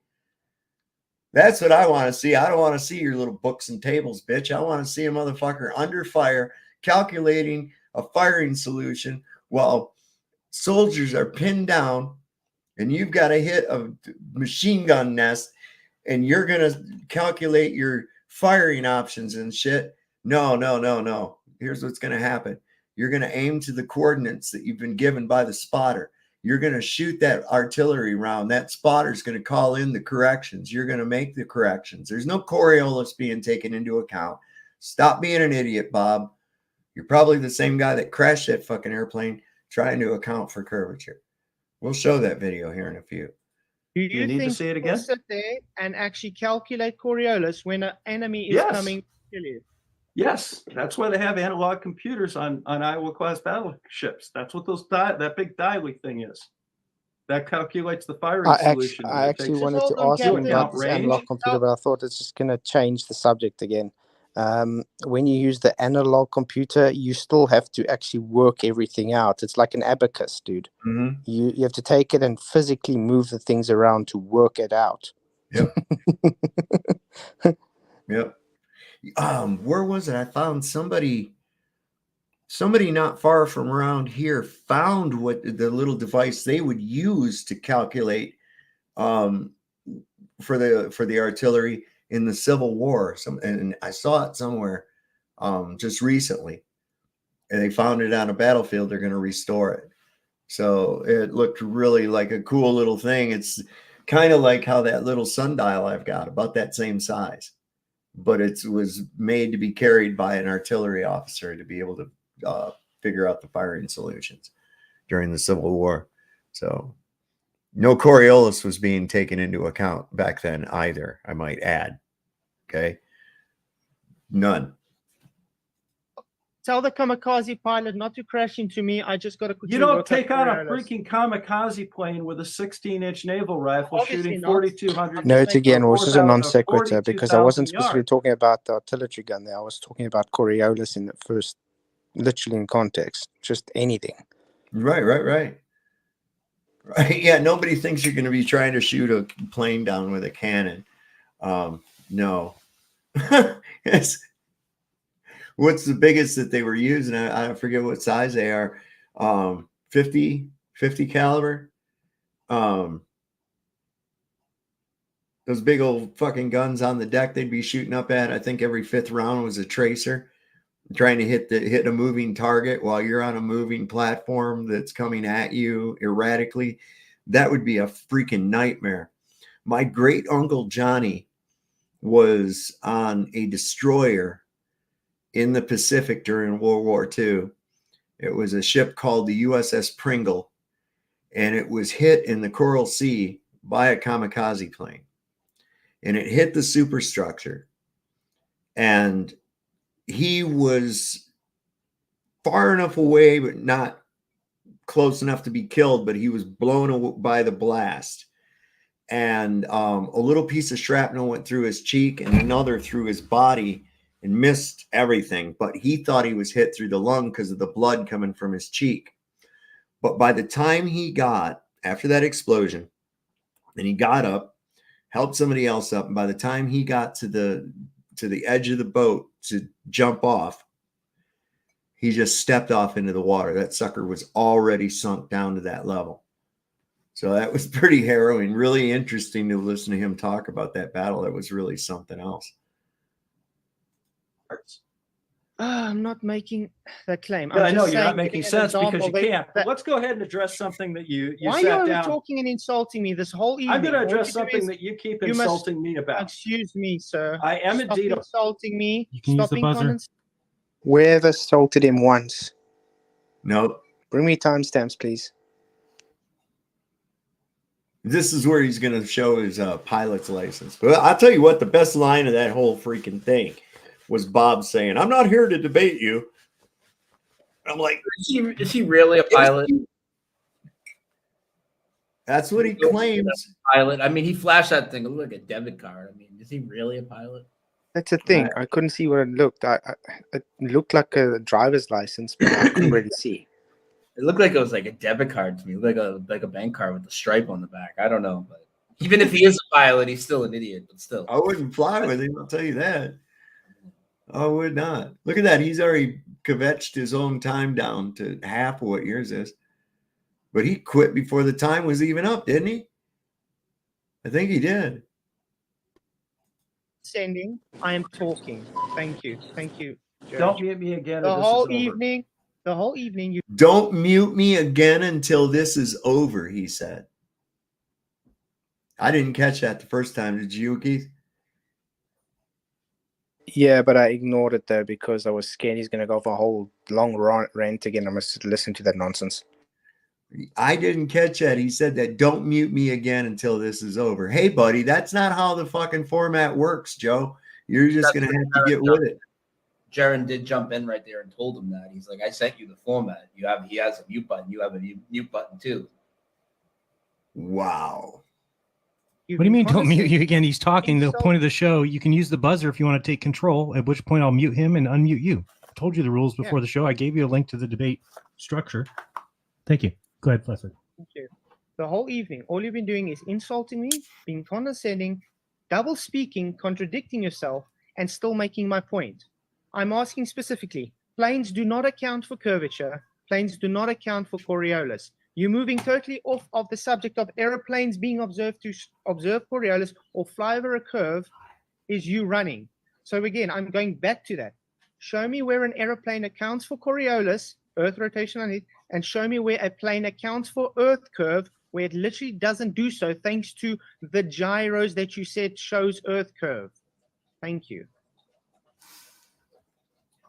Okay, he's muted now. Bob, go ahead.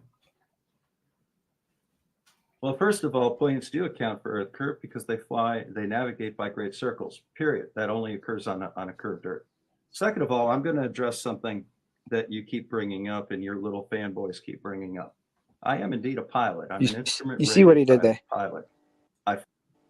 You see what he did? He just said, I claim, but let's just move on to something else. That's it. He didn't actually address what I told him to do. He didn't actually demonstrate what I asked him to do. He just said, oh no, I claim this, but this is what I want to talk about. And now this is where he's going to, I think, show his license. I'm going to see if I can pause it and we can maybe get a look at it or something. Blow it up. Blow the screen up. Let's see what it looks like. It won't let me blow up videos any bigger than what they are. Well, just take a still shot of it, and then we'll. Yeah. Keep it. Screenshot. By a Mooney M20. I've also flown Cessnas, Pipers, and Citabers. I actually have a couple of ski landings under my belt as well. I've not flown float planes. I am not an airline pilot, but I do have my own plane, and I used to commute with it all the time. So, as an instrument pilot, I do have formal training in weather and navigation. You do not. I know how to use a sextant using a curved Earth and spherical geometry to find my location within 2 nautical miles. You'll use a flat baseline there, Bob, minus your elevation angle, of course, or dip angle. You do He not. almost got me to bite on the sextant thing there, but I thought in my mind, no, let's just keep him on the topic. Yep. Because I think that's what he wanted to do, is obfuscate from the topic. Mm-hmm. They all do. And you see how pissed off he was when he was like, you agreed to the fucking debate format. You were sent a copy of how this thing works. So what's your issue? I only thought that he was I didn't know that he had actually said something. I didn't hear him say, "Don't mute me on this till this is over." And I was like, "What the fuck? Who are you to make demands?" And because I didn't hear that the first time. I would have thought that. I was like, "Who the fuck are you to make demands? This is how the show goes, man. You don't like it, eat it, little bitch." But I mean, think about it. Think now how ignorant this guy is, because he's claiming to be the smart guy, but he doesn't even understand how a format works on the platform he's sitting and debating, and he doesn't even know it's a debate. How dumb do you have to be? What happened to the 9/11 stream? Oh, the one the other night Brian was doing, or this one? No, they're talking about. I was on with Jeff Doherty while you guys were streaming. And thought we were going all night. Jeff decided to end after like 90 minutes. Nothing happened. We're good. Oh, okay. Yeah, the stream last night though got cut. I was talking 9/11 and Mandela effect with C3PO last night. After 4 hours, my internet went out. That's what happened. Oh shit. So the other one on that podcast went okay? Oh yeah, check it out after. Awesome. I will. I'm supposed to be on. Hang on a second. I'm going to bring this up. I'm going to be on a podcast. And how do I do this here? Let me see. Oh, did that guy email you that I hooked you up? Yeah. I'll look for it later. I'll put a community post up about it. It's going to be cool, man, and he's very enthusiastic about flat Earth. He's kind of new into it, and he had me on to talk Mandela effect. He's really into it, and those are cool guys. I haven't aired that interview yet. I'm actually setting it up right now as we're talking here to mirror it. Yeah, Thursday. It'll be Thursday and 6 p.m. Eastern. So that'll be pretty interesting. I'll give appropriate links and all that good shit on there. Should be a lot of fun. Yeah, at first I was checking my email and I didn't see anything. And when I always go over and just double check my throwing shit in there that's not spam. And I got to go through and click it and say this isn't spam. And it'll do it again. I don't know what the fuck. But I caught his email, and so we had an exchange, and it should be pretty interesting.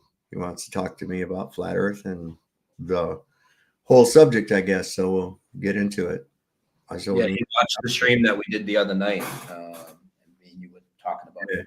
That's what he was saying. I was like, yeah, that's pretty good. He sent me a sample interview too of the one with you, and so yeah, I got so much shit I got to get caught up on that I haven't been able to get caught up with. You should do more interviews, man. I think you're one of the better, definitely one of the best flat Earth content creators. Both of you guys. Yeah, be great. You guys know I don't watch many people, but I'm always in both of your guys' streams. So. Right on. Well, yeah, we enjoy having you here too. I wish you'd pop on this panel more. But we know you're shy, camera shy and shit. Being an AI and all. No, I get frustrated, walk quicker than you with the globies, and I think they're funny. All night. It just drives me crazy. I think they're funny. Patience, man. Flatsoy too. He's got tons of patience. I don't know. Oh, he's better than me. He's got more patience than I do. Hell, because I got a limit. I'm just like, no, I'm done fucking with you. Especially if they get insulting. Man, it's like I'll put them right back in their place right off. I said, I don't know where the fuck you get off talking like that to me, but you're going to have to knock that shit off. That's not going to happen. That's why none of these guys would ever, I'd have a hard time with them in reality in person if they acted like that. But on that same note, I don't think they'd act that way in person.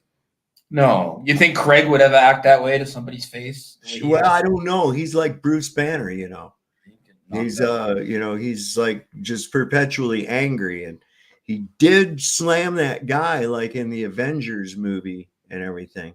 Listen, I did have a Globie punch me in the head a bunch of times. This girl, because she was not a Globie like a YouTube Globie. She's just somebody who's screaming at me in the car. The Earth isn't flat. As another argument was going down, and just started punching me in the head as she was screaming that the Earth isn't flat. This is like 2015, 2016, a long time ago. Wow. Yeah. Wow, that's crazy, man. So Brian, you've had some interesting characters through your truth career here. You had a dude actually masturbating over your videos and shit. I mean, this is just when you played his voicemail thing, man. Some real wackadoos, man. The dude's got some real wackadoos out there calling. Yeah, there's some real sickos, man. But wow, yeah. I'm not going to sit down and debate you when I have presented to you weather data. I'm not going to sit down and debate you. Okay. Literally in the debate. I've shown you the Coriolis calculator and how it works, and I've shown you the effect of both Earth curve and Coriolis with artillery fire. I have personally measured the curvature of the Earth and verified it at 8 inches per mile squared. And that is good. Where is these measurements of the curvature of the Earth that he did? They're on my channel. Go look him up. He's like Toon. He's got his own little encyclopedia of shit to his worldview. But you should also remember he's saying it's now 8 inches per mile squared. So every time a glober will tell us, no, it's not 8 inches per mile squared, we can clip now Bob saying, yes, 8 inches per mile squared. Exactly. I'm surprised he said that, because they'll try and tell you it's wrong and it's a parabola. And then he just says that's what it is. Yeah. So he better get with Neil, HNIC NDT, Neil deGrasse Tyson. And for all of you racist people out there, HNIC stands for Head Nerd in Charge. I know what you all were thinking. Okay. I know what you were thinking. So that guy, NDT says that it's an oblate spheroid. So that means that you wouldn't have 8 inches per mile squared. It would be different in different areas. So Bob, we got a problem between two science communicators on their own belief in the shape of the Earth. So maybe you guys need to get together, sort it out. Take him for a plane ride, and you guys go up there and account for that curvature. I'll pay for the gas. 40 degrees. I have also personally measured the rotation of the Earth with changing weights with latitudes. All of this is documented thoroughly on my channel. So I have nothing to prove with you. I don't have to prove Earth curve. It's already been done, and I've done it. You see, no one else has. But you see, that's the issue. I've proven it, but I don't need to show it to you. That's the whole point of a debate. You're making a claim, back it up. So you have to prove it because that's your claim. Yeah. Yeah. Hey, listen, when this was over, my wife had come in from work and she's like, I thought you were going to be watching that debate. And I said, it's over. She goes, already? And I said, yeah, man. She goes, what happened? I said, he didn't have shit, man. He couldn't wait. He was trying to get out of there before it even started, I think. That's why he was wanting to bring on Wolfie and all that. He was just trying to make a problem. That's all. So you wanted to talk about two things today. Go ahead, Platform. Okay, thank you, Bob. Again, I asked very specific questions, and again, you literally just bypassed what I asked. It's very simple. We set the argument in the beginning. If a gyroscope sets a rigid plane of horizontal, and it keeps that horizontal plane, and it doesn't change, how do you expect your nose not to fall, to drop, or to fly vertical into space by the time you get to the equator? You ran from that. You still haven't addressed that. You just said it happens.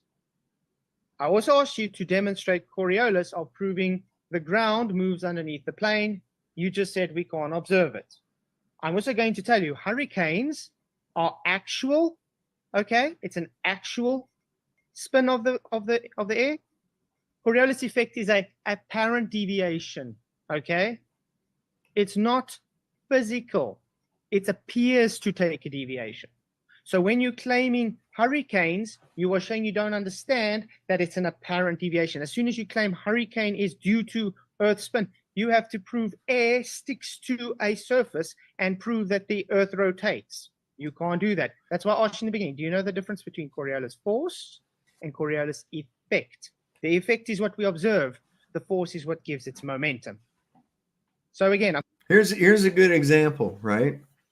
If you had a ball on a shaft, okay, and you have a bucket of water, or even put some of that Dry ice, the fog, carbon dioxide in a bucket.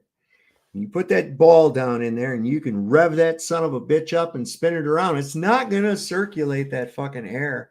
It's not going to circulate that gas. You can put the little ball down into a bucket of paint, which has a much higher viscosity, therefore more friction, and you're not going to mix the paint. The paint is not going to mix. Well, that's what I left. I don't know if he had to leave or if he just got dropped. Either way, good to have you on here, Flats. You kicked his ass. But I mean, I'm saying this is why they have to have little fins on the thing inside there mixing it. You understand? There has to be something to move the air. If you tried to mix two colors of paint together and stuck a ball in there on a stick and tried to mix it, you're going to be there for a really, really long time before that paint ever mixes together. Okay. It's going to require that there's something there to move the paint. You have to have something to actually move the air. Even though there's friction acting upon that ball spinning in that paint, it's not going to have it out here on the edge. It's not going to have a fucking effect on it at all. None. The only place it's even going to slightly affect it, and only for a short period of time, is right there at the surface of the ball. And there again, it's not going to go along and beat it. Right. Hey, Flatwood, what was the gas law that contains the viscosity? I'm trying to remember the name. You actually posted it one time. There was a Stokes law that actually determined the viscosity versus motion. Can you hear me? He might be doing his exercise or making his breakfast. Be back in a minute. Probably is. Yeah, well, there are gas laws that determine this stuff already. They already measure like what you're talking about, the viscosity in the paint and what things will actually do in it. They measure these already. They're gas laws that control most of the things that we see and do. So, yeah. I was just thinking of that, but if Flats comes back, maybe he can answer or state or quote the law I'm looking for. Yeah. We'll ask him but about these it. determine facts. Yeah. Mm-hmm. Go ahead. Whatever you're saying. All right. Yeah, we'll ask him. If it's about Bob. Yeah, we'll ask him what that law is when he comes back about the viscosity of the gases. So, yeah, I saved it somewhere, so I got to look it up. All right. Bob, do his thing. I'm getting a lot of back noise from you, Roger. I got you. I'm going to ask you one last time. Can you show me an aeroplane accounting for Earth curve when flying, when it literally takes its rigid reference to a horizontal from point A to point B and it never changes? And you cannot show me where aeroplane has to account for Coriolis because of Earth rotating, because you're claiming it moves in reference to the Earth's surface. So we can't take it into account. Thank you.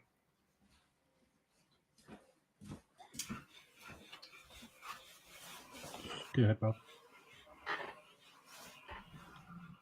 I'm not going to debate you on it. Okay. You might still be muted. I'm asking you to unmute, and it's just staying there. At this point, I thought he was pulling a Sean Hawkins, or he was just going to sit there and not talk.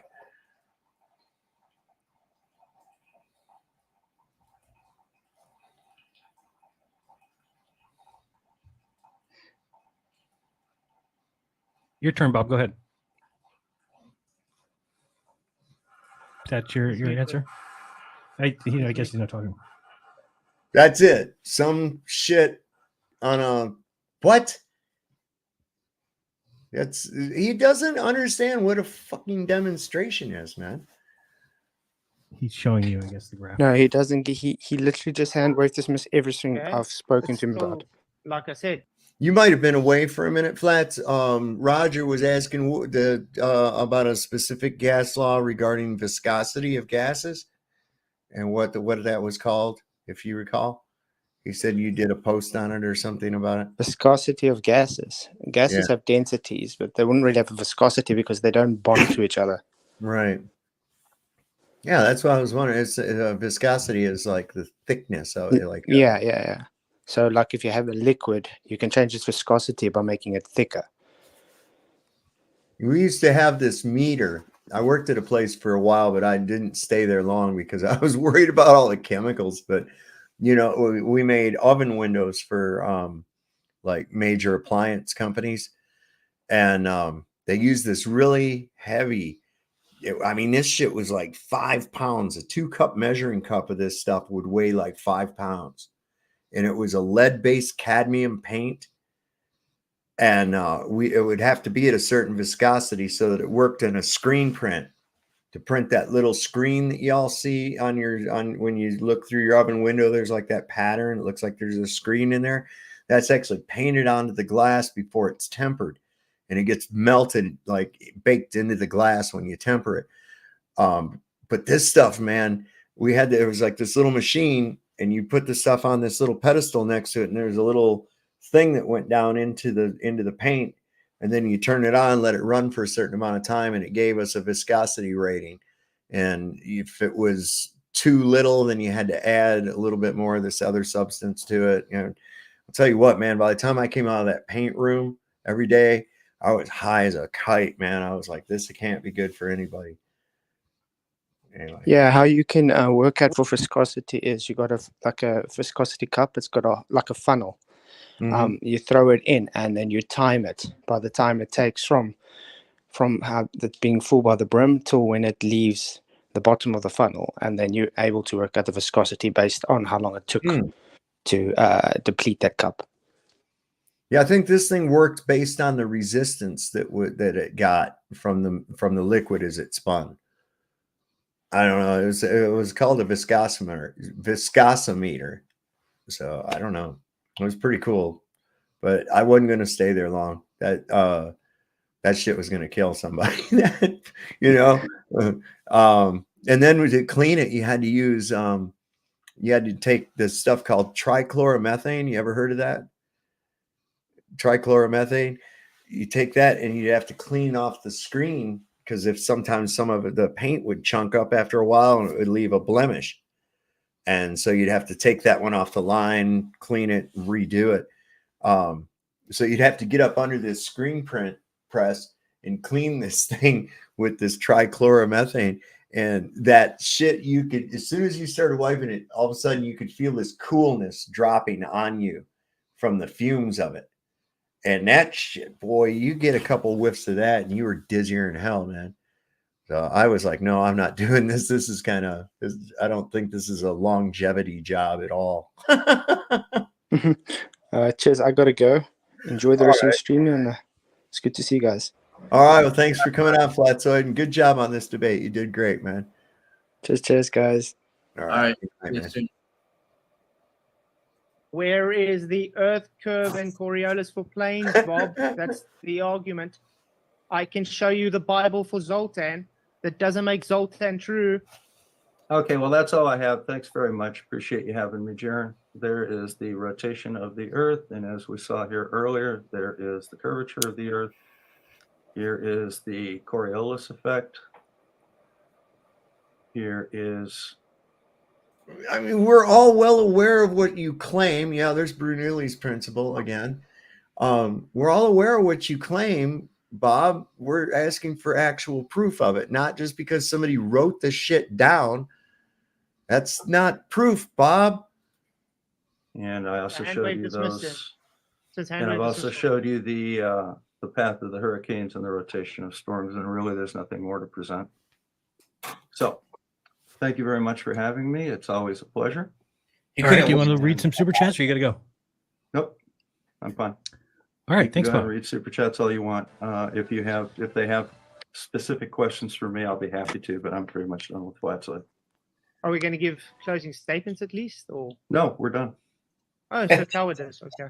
Right. Nope, I don't have anything else to. So he's fucking yellow as the sun used to be. Yes, sir. Yes, sir. I was thinking that exact same thing. He's like, nope, I'm done with flatsoid. Well, you haven't done anything at all yet. You know, I mean, you dodged every question. You couldn't prove anything. Bringing up some piece of paper. You know, can you actually show us some demonstrations of this in reality? And surely there's some videos. I love using videos. I love using videos of shit. You know, some vacuum chamber tests, all kinds of cool stuff. Not some piece of paper somebody wrote down. Come on. To add, I've made my case, and that's really all. You haven't that, made anything. That's the point, Bob. You didn't present anything. I did other what than, I wanted to do. Believe Which me, was, bro. I did what I wanted to do, which was show your basic misunderstanding of all this. So Yeah, the only one that did that was you, Bob. Okay. Thank you. That's it. So I'm going to give my closing statement since he doesn't want to. Is that Well, yeah, fine, you get your sir? minute whenever you want to start that, and then we'll read super chats after. So look at, did you see how much time was left over? Flatsoid still had 13 minutes. Bob's down to 6 minutes, 11 seconds. And he says he's all done. That's it. That's the end of it. That's it. That was the best he could do, was what he gave. He gave his best. Why he agreed to debate. He didn't want to be there after like 15 minutes. Once Slatsoid didn't agree with the bullshit he was pushing, he's like, well, I'm out of here. Well, he had to. He had to do this debate. He went on to Flatzoids and started mouthing off in the chat. And Flatzoid asked him, said, would you want to debate? And I said, yeah, I was on the panel. I said, yeah, you should debate on Jeranism. And he says, I'll do it. I says, hang on a minute. So I messaged Jaren. I says, Bob, the science guy wants to debate Flatzoid. Can we make that happen? He says, fuck yeah, we can make that happen. I says, cool. When you want to do it? We had it set up like right there. He did not expect to be called on that right there in real time.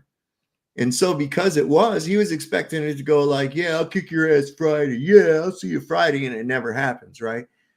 We called him out on it right there in real time. He had to in order to even remotely save face. Because he got called out right there in the chat, and I was setting it up in real time.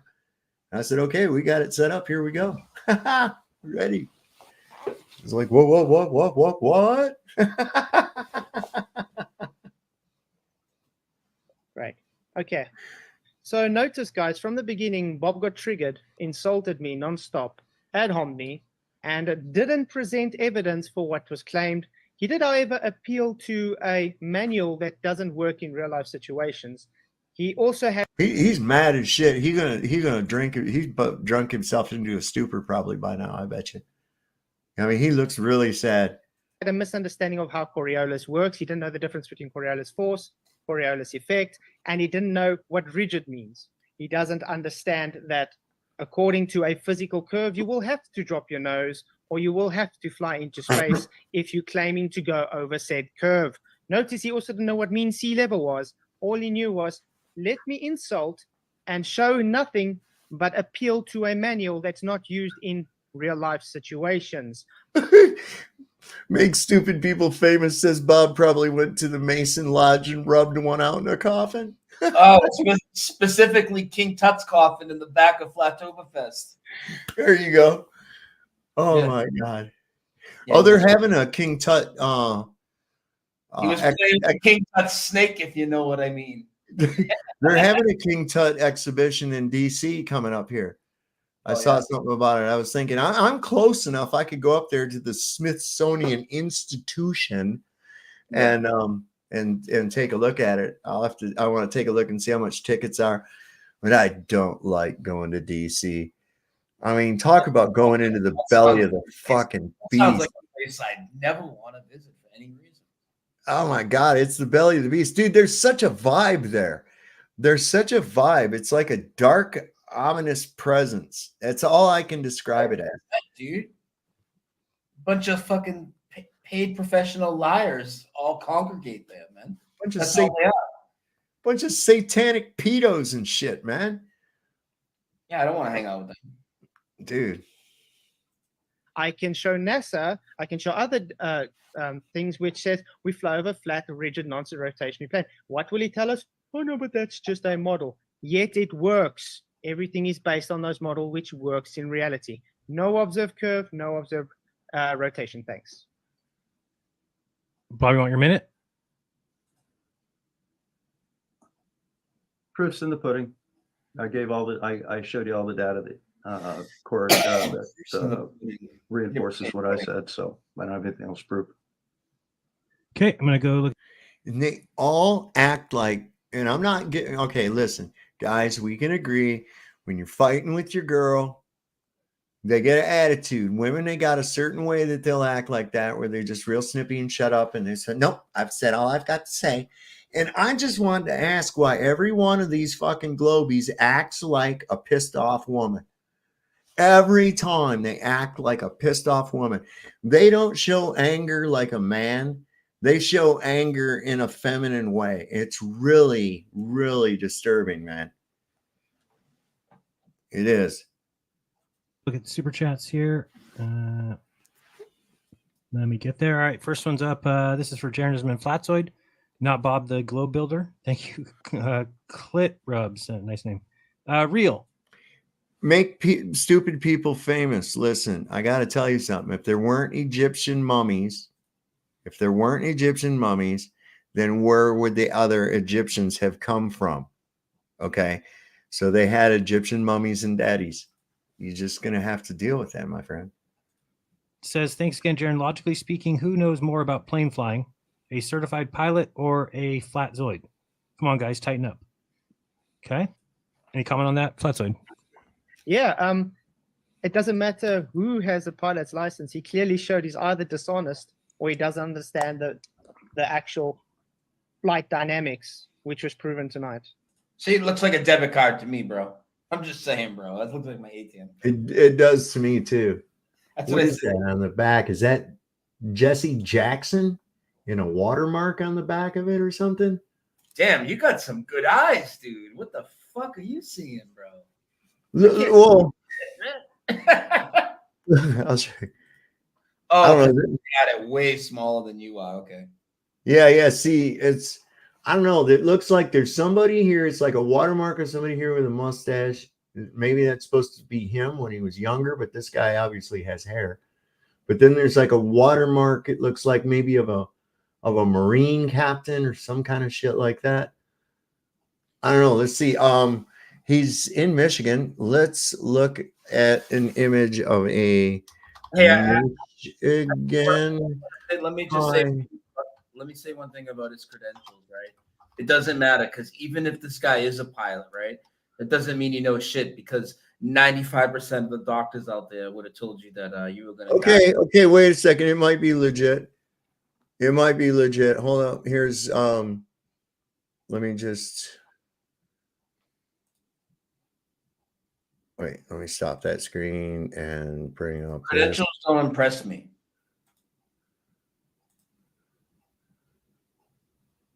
So, can you hear me? Yeah, I hear you. Yeah, credentials don't impress me either. But there was speculation that was even real. And yeah, I was speculating. I was speculating it myself. These do seem to be that same color. With the little stripe on the back, even. I don't know. Yeah, there's a magnetic stripe on it.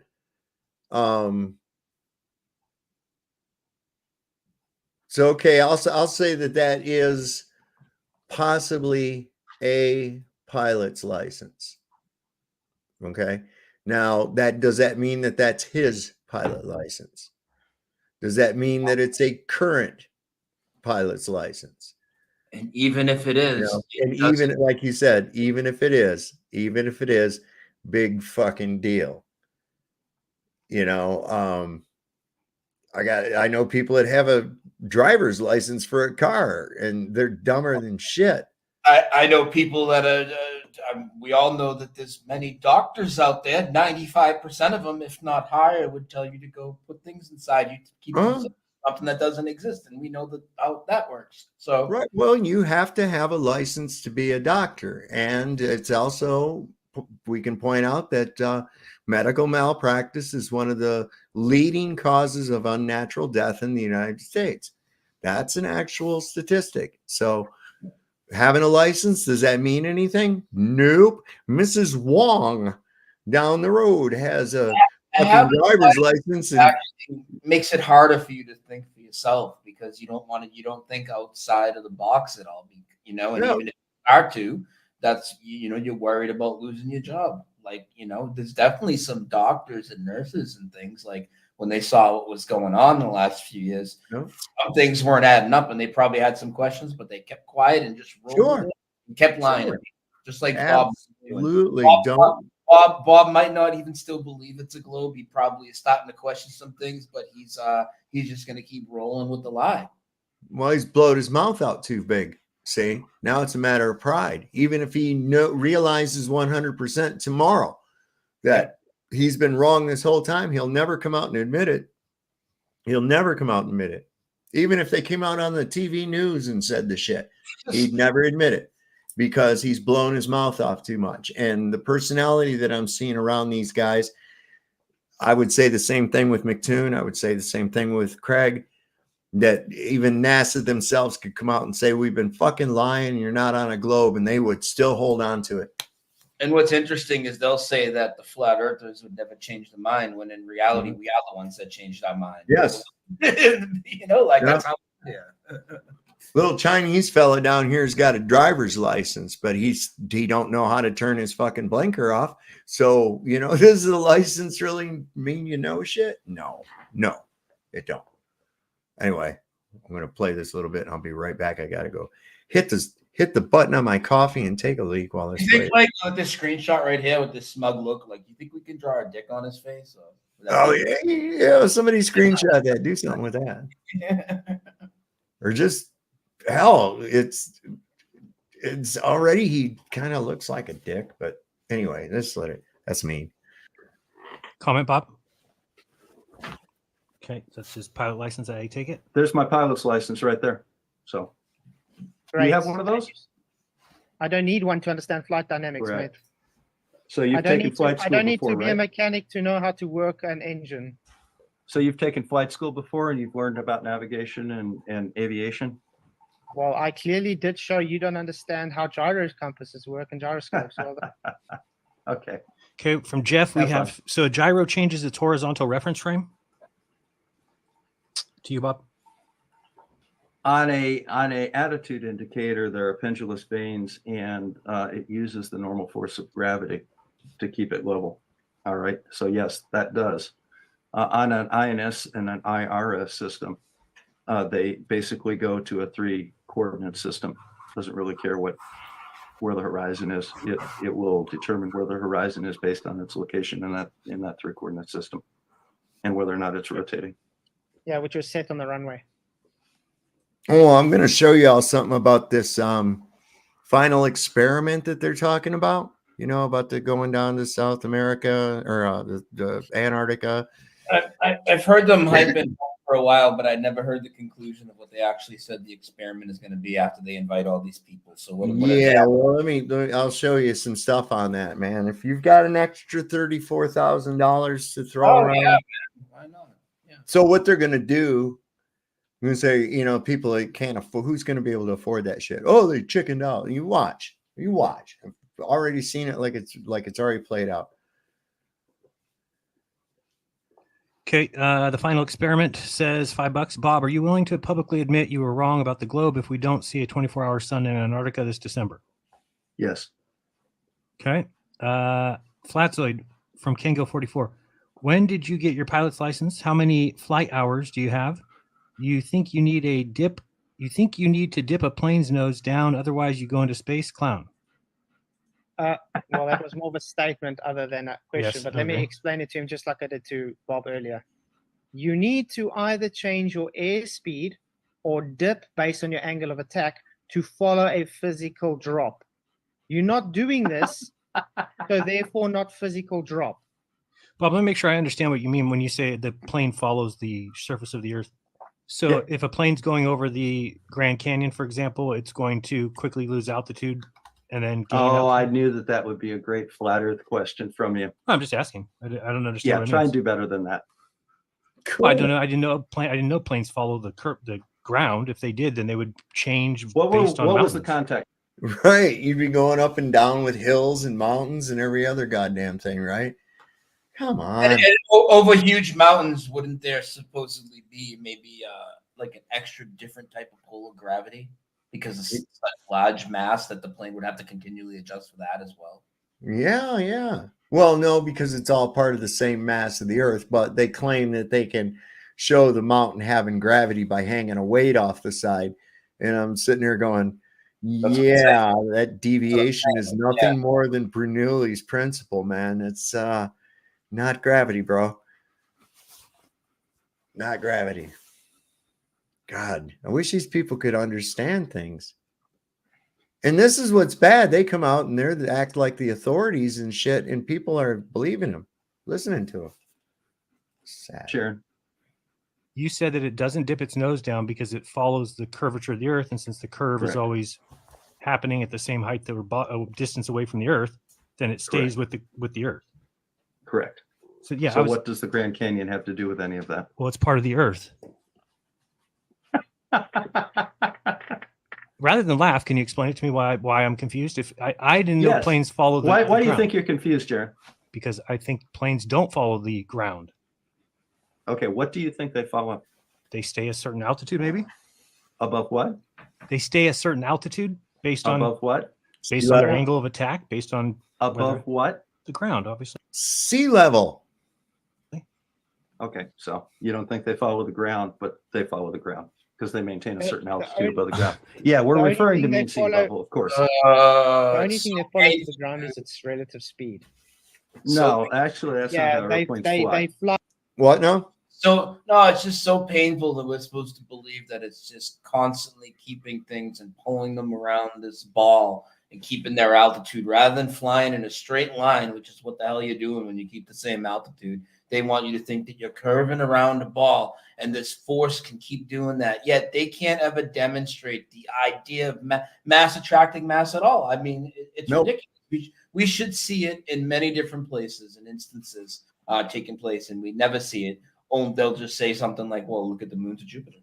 You know, like, or look what happens when I drop this. All right, you dropped it, but show me things being other than magnetic things, you know, show me things attracting to each other because of the mass. You know? Right. Put the object you just dropped close to the sand. Do little granules of sand now pull up to it or something? I mean, this is the dumbest shit. Nobody's ever witnessed mass attracting mass. No one has ever witnessed that. Ever. So why would that even become a thing? I don't understand how that was somebody postulated that idea, but even the person who postulated it said that it was ridiculous and didn't even want to be ascribed to it.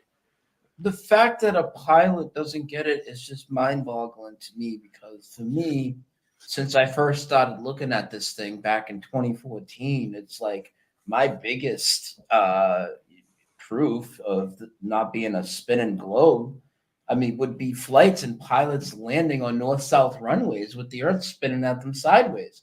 And these guys, how could you even use the arguments they use when I could see if we're talking about east and west, but I mean, we're cutting across that. And you can't use this conservation of momentum and moving within the same reference frame so it doesn't make a difference that the Earth is spinning. It's like, bro, you're cutting across it. Like, what are you even talking about?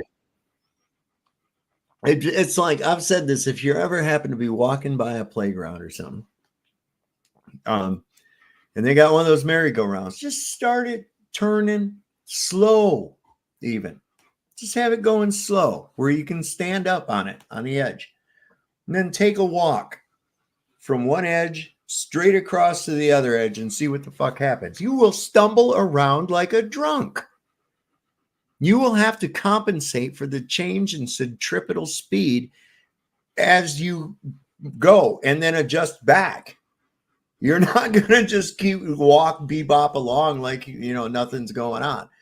You will have to compensate for it. Trust me, I have done it. You can do it yourself.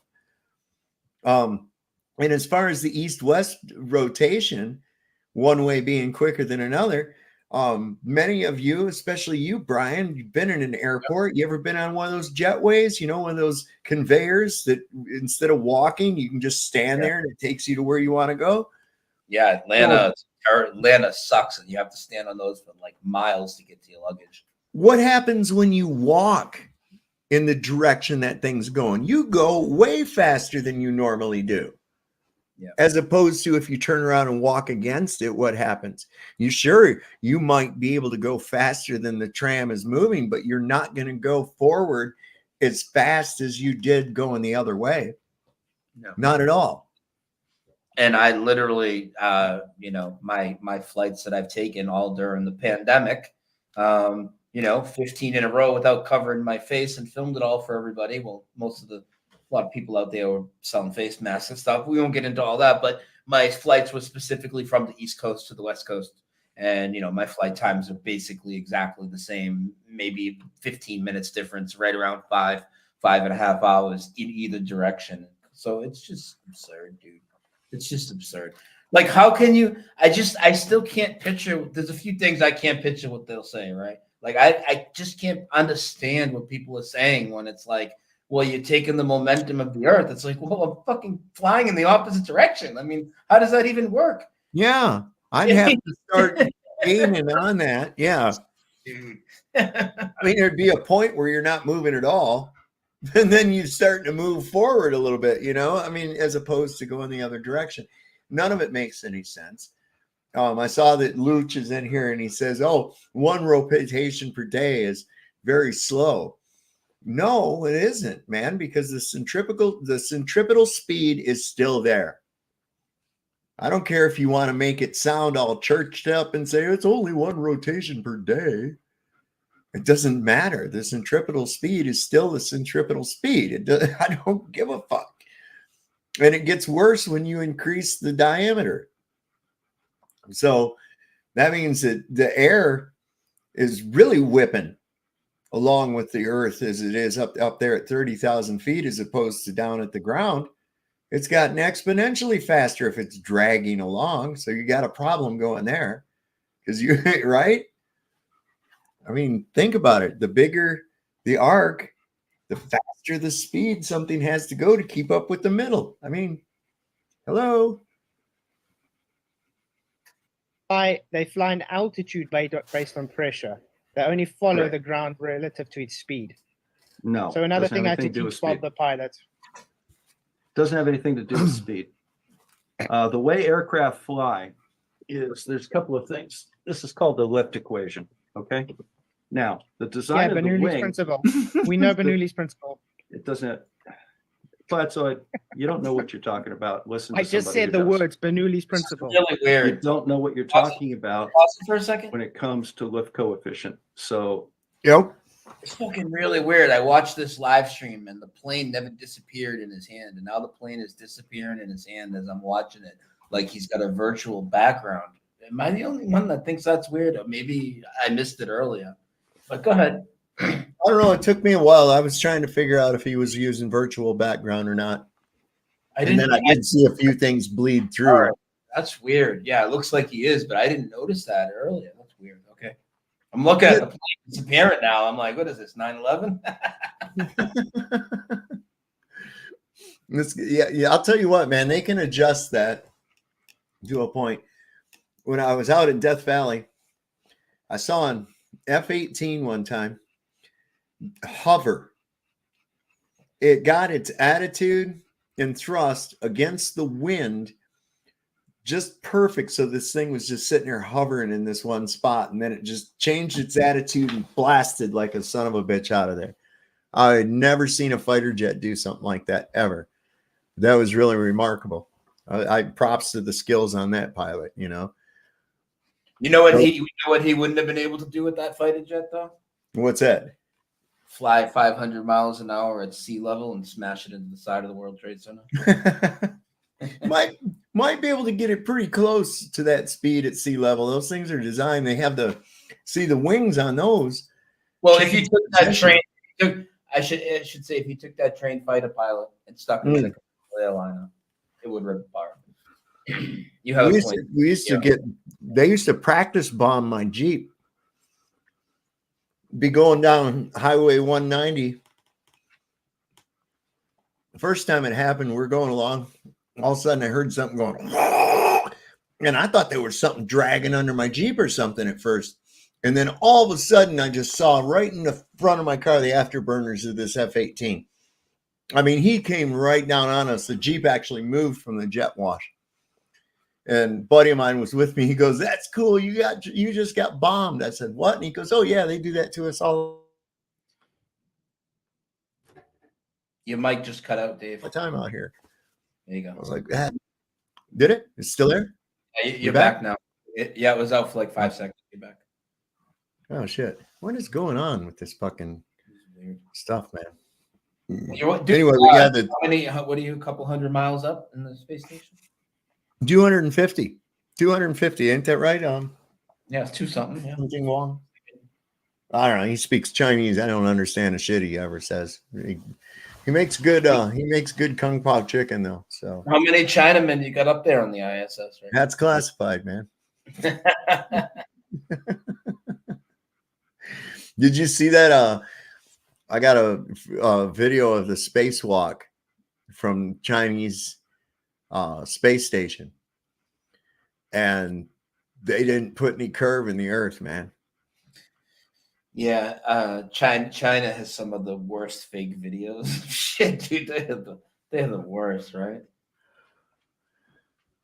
Well, nobody's allowed to say, "Hey, that's fake," because they just disappear. See, you have to cheer and applaud, or else they'll conveniently disappear you. Well, do you really believe that, or are you joking? Because I don't know. Yeah, I have no idea what's going on in fucking China. I tend to think it's just like the USA, and they tell us that, and this. It's just all the same propaganda. Yeah. I found that out over the years. The shit they always say deplorable shit about the people they don't want us to like. Yeah, or what they'll use the whole China card on you as they incrementally step on our throats. Well, at least it's not as bad as China. You know what I mean? Yeah. Well, that's what I ended up realizing later, because we were, Cold War kid right here, man. And, did you know those dirty Soviets, the government brainwashes their kids in school and stuff? Did you know that? Oh my God, that's terrible, and the shit and did you know that their news, they only have one channel and it's controlled by the government? Well, great. We got 3 and they're controlled by the government too. Being brainwashed is the same. I mean, we do the exact same shit, and I was like, this is ridiculous, man, that people believe in that. Here we are, we're in paradise. That's cool, No, we're not. Shit, that's even what I've said. North Korea might just be a psyop. That motherfucker might be some kind of a paradise, and you're not allowed to go there. That's it. Yeah, I give no value to the media at all and the stories they tell us. I've been at that point for a long time, and I tell people, and I know some people are like, well, I just look to see the headlines of what's going on. I'm like, just stop. You want to know what's going on in the world? Open your door, go outside, man. Well, I'd like to dip my beak in every so often and see what's going on. And I'll tell you what, this Trump character's getting really fucking dangerous, man. I heard. I'm serious. Did you hear him talking about where anybody that they deem as anti-Semitic should get the death penalty? No, I haven't heard. He literally said that. I got the video of it. Oh, I don't know. Yeah, he literally said that at one of his speeches here just recently. I'm like, what is wrong with you? Canada just passed a law that they can retroactively jail someone for hate speech. Like, go back, and if they said something 10 years ago that was objectionable on Facebook or something, they can arrest them. Okay, that's nuts. Instead of talking, listen to people who know things. Okay. Stop being The lift condescending coefficient and has telling to me do- what I do and don't understand when you literally, I told you Okay, in the words. lift it's the coefficient Bernoulli has to do principle. with the design of the wing. It has to do with the density of the air. It has to do with the velocity. Bernoulli's principle. And what else? Bob. Drag. Drag. Mm-hmm. What else? Low pressure and high pressure cause it to lift. What's Yeah. that? That's called angle of attack. Angle of attack. Great. What factors can the pilot control? Well, when you set your tabs to trim, You don't do anything. You leave it in that angle of level attack and flight. yaw. What does the trim tab do? It sets the tab. You can set your level of attack Okay, with the trim. what is the result of setting your trim? Level What does Stays that level set? flight. Stays in level flight. That sets your angle of attack. Mhm. Okay. Now you combine that with your velocity, and the plane is tuned to fly at a certain angle of attack and speed at a certain pressure altitude. What happens if you turn the engines off? What happens to the speed of the aircraft? That's exactly why I said you don't. What account- happens to the speed of the aircraft if you turn the engines off? Relax, guy. The speed goes down? No. What happens? What? No. Yeah. Yeah, you'll start to decelerate in a plane, in a car. Like, Yeah, get on up there in your Piper Cub there, buddy, and turn the engine off. You're not going to stay up there. so You're you think not he's going to stay up there, buddy. Like he's going to continue to do 500 miles around and circle the globe Earth when he shuts the engines off? Because it's going to go forever, right? Until a different force interacts and knocks him off his gravity Yeah. pull around the Earth. Yeah, I mean, if that were true, then all they'd have to do is get up to cruising speed and just shut off the motors. Right? How do they slow down? How the fuck did they slow down? Come on, man. Happens to the altitude of the aircraft? You if think turn the speed engines does, off? if you take velocity away, you think the plane doesn't go down? If you turn How do you the land a engines plane? off, if you turn the engines off, does that decrease the speed of the aircraft once it is trimmed? Yes. To a certain extent, you'll eventually lose momentum and fall. Yes. What do you, Do you you laugh? not lose momentum when switching an engine? Wow, off? this guy is thick. Okay. Do you? The question was, Do you or do does you your not speed lose change? momentum when? Do you or do you not lose momentum when you put the engine on? Okay. What happens when you turn the engine off? Do you or do you not lose Listen to the momentum? answer. You need to be quiet and listen to people It's who a yes actually or no know something question. for It's a a yes or change. no question, Bob. I still have a Now, follow-up question. when you to that. turn the engine off, what This is happens? The dishonesty. speed You remains can't the answer. same. The speed remains the same, and the aircraft starts to sink. The angle of attack does not change. The aircraft simply maintains the angle. No. So when you land on the ground, are you still doing 500 when you touch down with your wheels? Like, what is he even talking about? Right. You're not, as soon as you shut it off, you'll start losing forward momentum. As you pointed out earlier, due to the friction of the air in that direction, dumbass. Of attack and speed and sinks.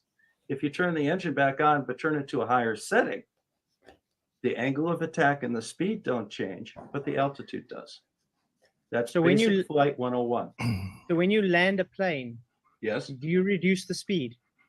you reduce the power and you Which change the angle reduces of attack. speed, correct? You reduce the power and change the angle of attack is what you do. Holy shit, dude. Well, He it literally depends. If won't it's a admit very that you windy reduce- day and it's What is it? He literally won't even admit that you reduced the speed because now he knows he's lying. Like, this is ridiculous. Well, you can hear the fucking engines throttle back. You can literally hear them go. "Whirr, whirr."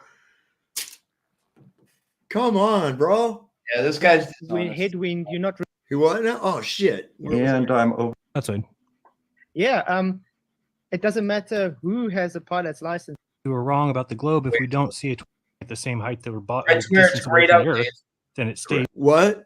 Right to where it's grayed out is where you were. Look a little forward. Oh yeah, I got you. Right. Yeah. There we go. Damn, you smart boy. Well, no, what I was saying before you tried to pause it and skip forward or back. This guy, in my opinion, he's definitely dishonest at this point. You think? just a Newsflash, smidge. newsflash. Just a smidge. Look at, see where his hand's at? Look, what do we got? He's a flat earther. And he's like flat earth. He's doing it. Well, he's Now, really when you're coming in Ask for a you 5 landing, times how do you now. change I'll your ask the speed? question 5 times now, Bob. And I'm not When going to you- answer it the 6th time either. Because you know it debunks your whole argument. Well No. done. When you come in This for is- a this is landing, the way you dishonesty change from your this guy. He speed. refuses to answer me. Yes, But he I wants do. me to answer his idiotic question, which comes after my question. You throttle back and you change your pitch in order to slow your plane. In other words, when you change the angle of attack of your plane, you nose up. And what that's doing is slowing it down because the plane's actually trying to achieve lift without enough speed due to the fact that there isn't as much forward momentum because you've throttled back. That's to help slow it down faster. It isn't how you slow it down. It's because if you didn't throttle back and you changed your pitch or your angle of attack, you're now going to start going up. Okay, you're going to start gaining altitude. What the fuck? I'm gonna go turn the oven on to throw a pizza in. Right on, bro. Are we gonna keep going for a while? If Oh we're, yeah. We'll be here for a little bit. I'll be right back. Look, dishonesty, Bob. I'm not here. I'm not making here my to debate point. you. By the way, I'm here to debate you. All right. So when you land, what happens? He's not here to debate you. As you pull back on the stick, you change your speed. If you add power, you. That was tight. And he says, listen to this. This is fucking hilarious. I'm not here to debate you. Question which comes after my question. Look, dishonesty, Bob. I'm not here. I'm not here my to debate you. By the way, I'm here to debate you. I'm not here to debate you. Then why are we on a debate show? I don't know. All right. So when you land, what happens? He's not here to debate you. As you pull back on the stick, you change your speed. If you add power, you change your altitude. Okay, that's the way airplanes work. It's pressure. Yeah, you're forcing on more. That's No, how it's called the Bernoulli's lift. principle works. It's called the lift equation. Lift. Yeah, Bernoulli's principle. Now again, Well, I'm asking. it's more than the Bernoulli principle. Okay, now based on this, remember when I asked you about do you account for Earth curve? You would either dip your nose, or you would change your velocity so you can drop to keep with the curve. No. You said none of that happens, so therefore we don't have Earth curve. No, your understanding of how aircraft address Earth curve is flawed is the problem. We don't have to do either of those to keep sitting height above the ground. We maintain our angle of attack. We maintain our thrust. We maintain our height above the ground. As the ground curves under us, our altitude remains the same to the curved ground. Would the same thing? Curve? We're not changing our power. We're not changing our angle of attack or anything else. So would the same thing happen on a level Earth? Yes, of course, the same thing happens on a level Earth, but it's not because the Earth is curved, and we know that by other means. Simply, the fact that we have to fly great circle courses demonstrates that the Earth is curved. The fact that gyrocompasses work demonstrate the Earth is curved. The fact that we have a gyrocompass debunks your argument, dude. So you don't even know how a gyrocompass works. Tell me how a gyrocompass works. Just sets a rigid plane. No, tell me how a gyrocompass works. It's a spin that sets a rigid plane. Okay, and how does it work? By setting a rigid plane with rotation. How does a gyrocompass find true north? Have you ever? Okay, let's put it in very simple terms. Have you ever answer taken my a bicycle question. tire? Have you ever taken a bicycle? Have you ever north? taken a bicycle tire and spun it, and you try to force it out of its rotation, and it tries to force itself back? Yes. Same thing when you apply power to an aircraft. Yeah. With a there propeller. we go. So when I've set my gyro on the runway to keep a horizontal, so you know your horizon line, your reference, it never changes, Bob. It does change because it works off the vector of gravity as well in the pendulous vanes. That's how a altitude indicator works. Now, how does a gyrocompass work? Tell me how a gyrocompass works and why it doesn't demonstrate the rotation of the Earth. Because it's set to magnetic north. I rest my case. Thank you. What? That is a hoot. You still don't know how gyrocompasses work in flat Earth. Okay, keep telling yourself that while I literally show you contradicting yourself over and over. All right, we've got Flatsuit. Are you willing to publicly admit you were wrong about flat Earth if we see a 24-hour sun in Antarctica this December? Yeah. Flatsuit, please pray for a power cut. That means. Thank you very much. I don't think Bob has a wife. I think Bob has like some. I don't think he's got a wife. I can't figure any woman that would put up with that fucking guy. Not for a second. As your mom finds true earth.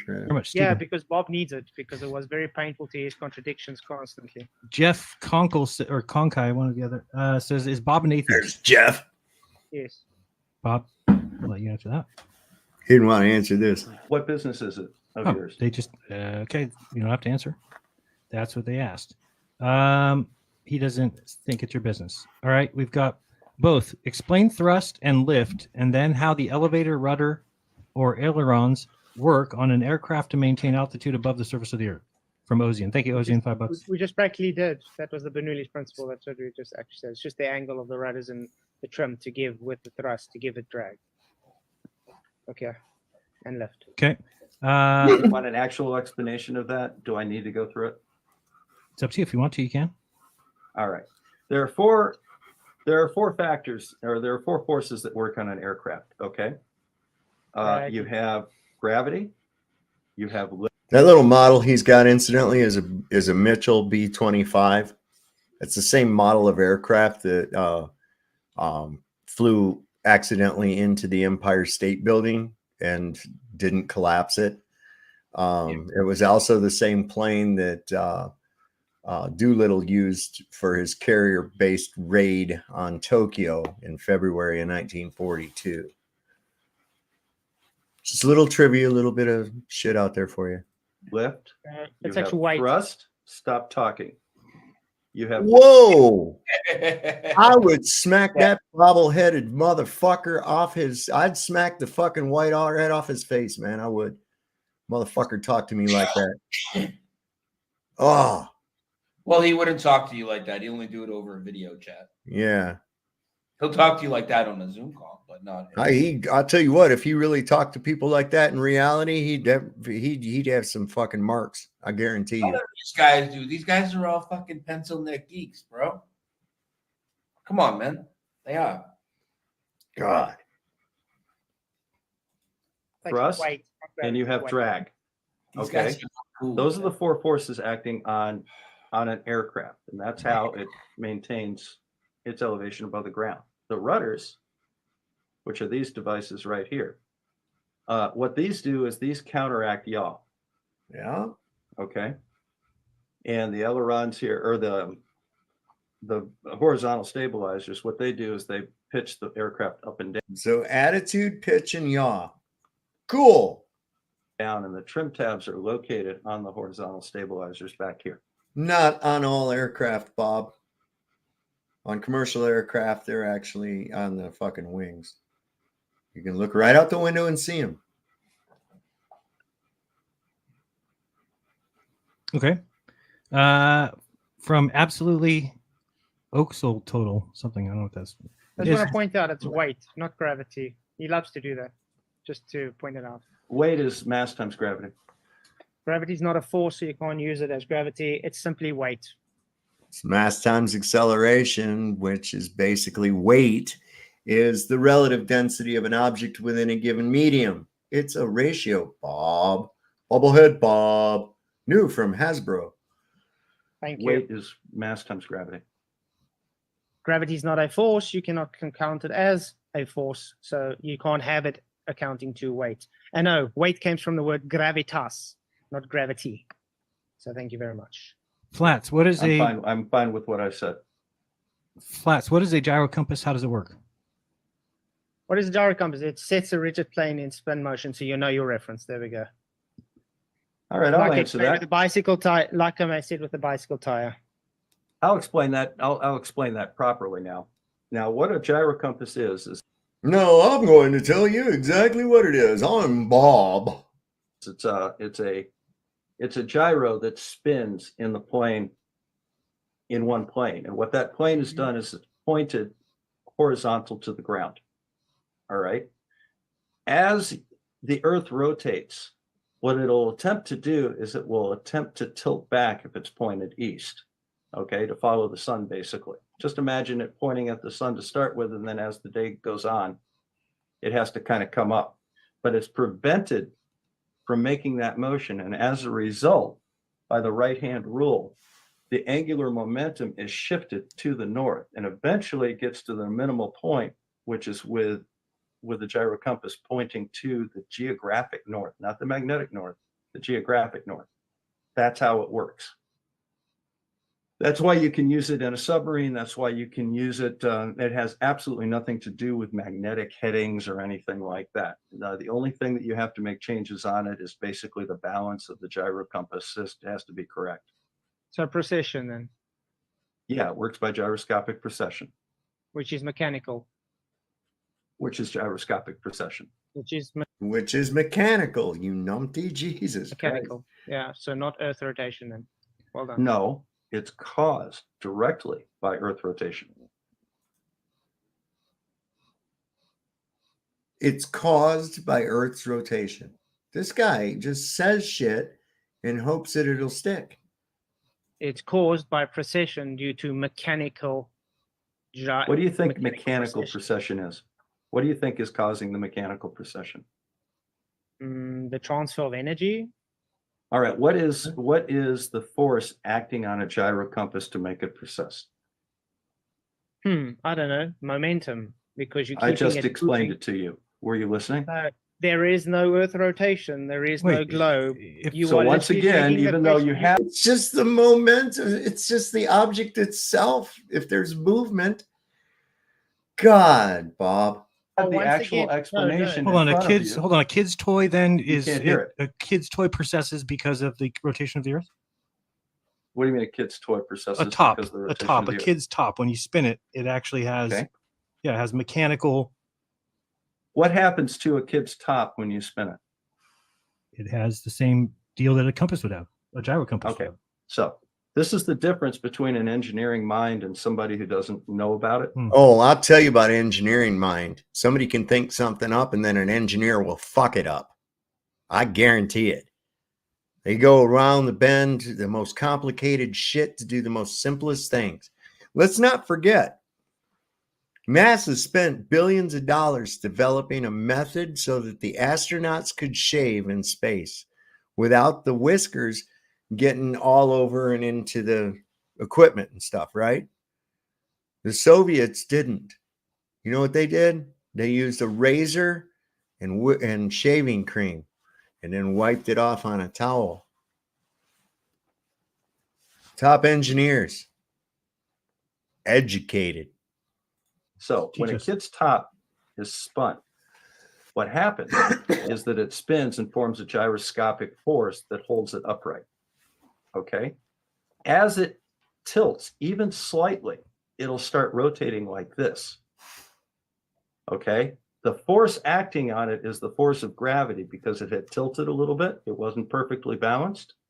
Oh, another thing they spent a bunch of money on, developing a pen that would work in zero gravity in space because the ink had to come down the tube, right? Never did occur to him to use a fucking pencil. Are you shitting me? Top engineers. That's the engineering mind for you right there. And it tilted a little bit, and as a result, it will precess by the right-hand rule. Okay. Now, that's why when you start that thing, it starts off upright, and then as it tilts a little bit, it'll start that wobble, and then eventually it'll fall. And that is a balance between the gyroscopic forces and gravity. Great. So I'm so happy you explained it that way. So they're not Earth rotation. It's due to the momentum. Thank you very much. Momentum. Okay, Mark. Momentum. Mark says for Bob, can a plane work on a flat Earth? If not, why? It can. Okay, we've got Stephen Jarvis says, now I understand why you're flat earthers. Okay. Yeah, because you get condescending pricks that don't understand what's going on and contradict themselves. And it's shown to be flat. Yeah. Ozian Talk says, it's Flatzoid. How many naval battles have you been in? Oh, yeah, it depends on a lot of computer games. Where do you observe Coriolis, Bob? Says Mark. Thank you, Mark. Anytime you move over the surface of the Earth. No, where do you observe it? He said. anytime you move over the surface of the Earth. Where? You haven't. You can show us at least where it's I observed. just did. Been asked all night. No, you made a claim. I showed you this. I showed you the firing table for the 16-inch. That's not an naval rifle. observation. That's not an observation. That's based on fall of shot. Not an observation. Look up the British. Look up the British in the Falklands in World War I. That's actually and a find myth. out why they had issues with their big guns. That's a myth. Look into it. It's been proven to be a myth. Yep. I can't believe he actually cited that. Catch up, Bob. Great job, Flatzoid. Bob debunked himself, says Apocryphon. Thank you for the $1.99. But seriously, Bob, look into that. That's not a true story. Neil deGrasse Tyson goes around spitting that, and everybody tells him he's wrong. And it never happened. And like Flatzoid said, there would be no point in a military battle that people would keep shooting cannons and missing and be like, we don't know what's going on, and then have to do the calculations. And then finally, if they missed to the left, they would aim to the right. That's just how it would work in real life. That's why they include that in the initial shot. You see, he thinks the barrel just, how can I put this? What's the, I'm not thinking the nice name. You get like the Magnus effect due to the barrel roll. And all right, spin drift, I think. Yeah. How does Bob fit his head through doors? That's Jeff. All right. It's tough sometimes. Apocryphon says Bob's self-burn XYZ coordinates on his flat box. Okay. I believe that's it. Let me check. Yeah, he doesn't understand how that whole box has to literally rotate with his globe, and it doesn't.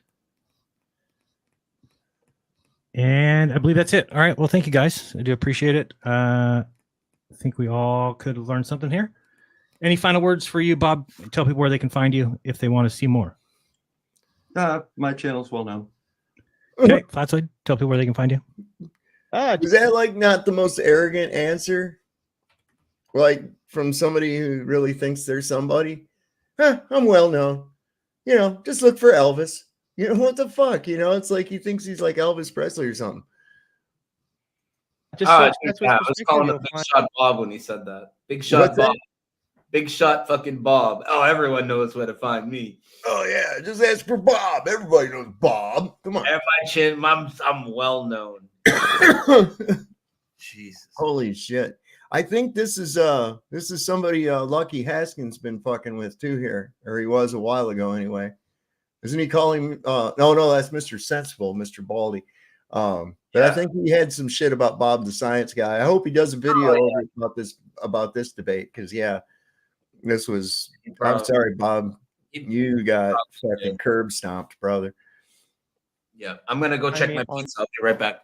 Right on, man. Twitter X, you'll find me on Instagram, YouTube, and TikTok. And thanks, Jaron, for us. This was actually quite fun. And thanks everybody in chat for coming and watching the globe contradict himself once again. Thank you much, both of you. That was Bob the Science Guy versus Flatzoid's perspective on Coriolis and flight playing dynamics. chess, as usual. Join me tomorrow. There will be another debate. It'll be myself. I'll tell you, Christians, maybe you want to stay away from this one because I have been challenged by this guy that wants me to explain whether or not the Bible is God's word and who is God. So we're going to have a little talk about that tomorrow. Be here if you want. That'll be at 12 noon Pacific, I believe. Yeah. That's 3 o'clock Eastern time for those of you that are arithmetically challenged. I might check that out. That might be an interesting little debate. Could be kind of cool. So I'll wait for Brian to get back with his pizza here because I was going to also show. See, I can close that out. And was this a thing? Oh, yeah, we already showed that. Okay. Oh, yeah, the video. I've got to let it go for like 3 more minutes. So if it's quick, I'll watch it with you now. If not, I'll just step away. Yeah. It's like 5 minutes. We won't even need to watch the whole thing. It'll make you want to fucking puke. Yeah, is anybody else going to come up? What's up with all these people? Everybody's a pussy. Nobody wants to come on. It's like Trump talking about giving the death penalty to people that are deemed anti-Semitic. And this is really, good God, United States of America, right? We've been fighting for you and very hard. Is it me or does it look like that background doesn't match the foreground with him in the background? It does look like it's a projection, don't it? Yeah. Yeah, it doesn't look. It very does. It looks like it don't look much better than my background. No. Horrible shooting that took place earlier today. Oh God. The hearts of all Americans are filled with grief following the monstrous killing of Jewish Americans at the Tree of Life Synagogue in Pittsburgh, Pennsylvania. You've all seen it. You've been watching it. It's horrible. The suspect is in. It was like the Holocaust. Oh, so sad. The fuck, man. There's dudes getting greased every hour on the hour in Chicago. I don't hear you crying about them. Motherfucker, couple. Jesus. Custody. The federal authorities are on the scene and leading an aggressive federal investigation. State and local law enforcement has been incredible. This evil anti-Semitic attack is an assault on all of us. It's an assault on humanity. It will require all of us working together to extract the hateful poison of anti-Semitism from our world. This was an anti-Semitic attack. All right. Fuck you guys. I thought you said it was Jews. How is that Semitic? I mean, for a minute there, I mean, was there some Arabs or Palestinians that got killed? How about some Iraqis? I'm listening, but I'm gonna check. Yeah. I mean, how about some Iraqis? Were any of those killed? No. What are you talking about? See, that word is a made-up word by communists. Of anti-Semitism cannot be ignored, cannot be tolerated, and it cannot be allowed to continue. We can't allow it to continue. It must be confronted and condemned everywhere it rears its very ugly head. We must stand with our Jewish brothers and sisters to defeat anti-Semitism and vanquish the forces of hate. That's what it is. Through the century, the Jews have endured terrible persecution, and you know that. We've all read it, we've studied it. They've gone through a lot. And those seeking their destruction, we will seek their destruction. Whoa. That's some heavy duty rhetoric. He's going to get in there too. What is it? Women for Trump. What are some of these signs back here? Make America proud again. I'll tell you what, you really look at the true history of the United States and you really got very fucking little to be proud of. I can tell you that right now.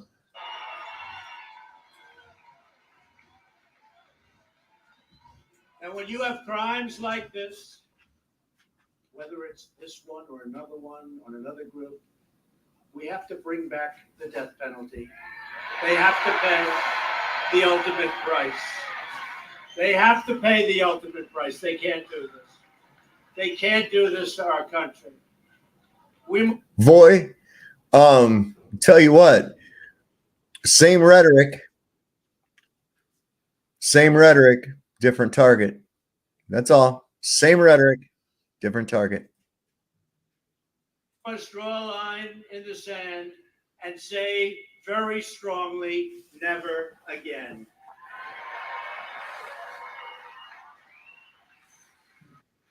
Tonight, everyone in this arena and every citizen across the land sends our prayers to the victims and their families. We all do. We send our gratitude to the law enforcement officers who were incredible and who risked their lives and sustained very, very serious injuries during this horrible attack. Isn't that kind of like their fucking job, though? You know, why are you praising? That's your job. Yeah. Okay, so why is all this praise for doing your job? I don't see anybody going, thank God for the electricians. You know, every day risking their lives to make sure that we have power in our houses. You don't hear that shit. A lineman gets zapped out there. You don't hear President Trump coming out there today. A lineman was killed. These very brave men who risk their lives every day to bring us electricity. And it's very, very good electricity. Some of the best electricity it's ever been. In fact, you can ask anybody. It's electricity like no other electricity anywhere. Just fuck this guy. We salute the heroes. And fuck this cop worship shit. I'm so sick of that. Fuck the police coming straight from the underground. A young nigga got a bat in the ground. You know, I mean, it's as bad as this goddamn praising of troops and shit. Like there's some kind of a, like it's an honored status or something. Dude, you're cannon fodder. Get the fuck real over it, man. Call somebody a fucking hero because they got shot. That just means you sucked at your job worse than the guy that got you. That's it. That guy was better at his job than you. So you got shot. Doesn't make you a hero. You get shot trying to protect some people or some children or something. That is that is a hero. But if you're just out there bebopping along, dumbass in the bush, and you get sniped, you're just a fucking target. Doesn't make you a hero. American law enforcement, we always do. We always do.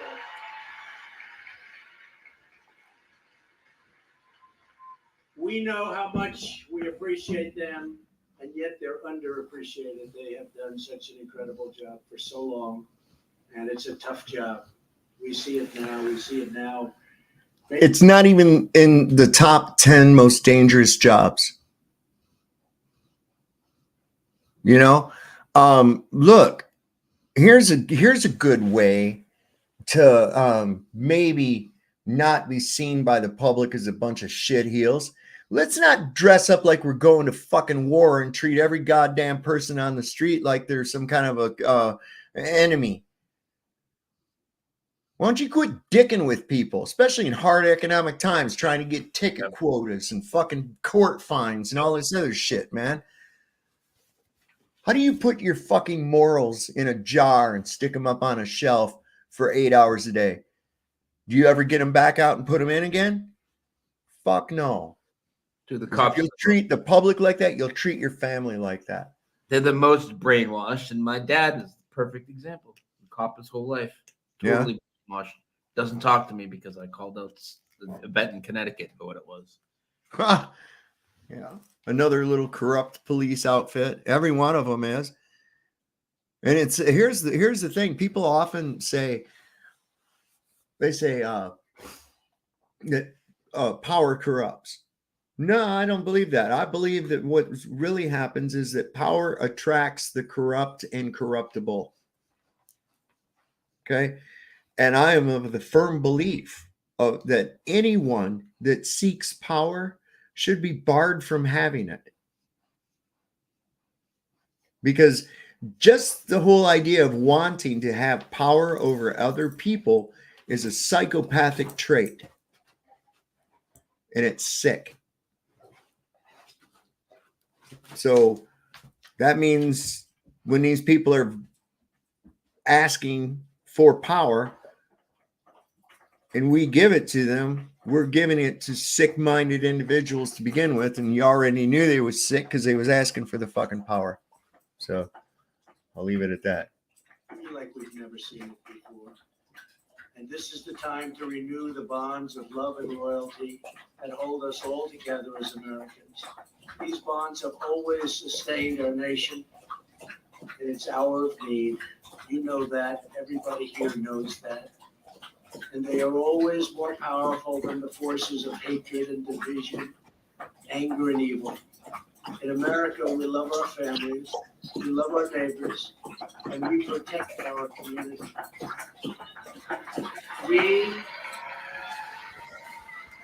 We trust in God.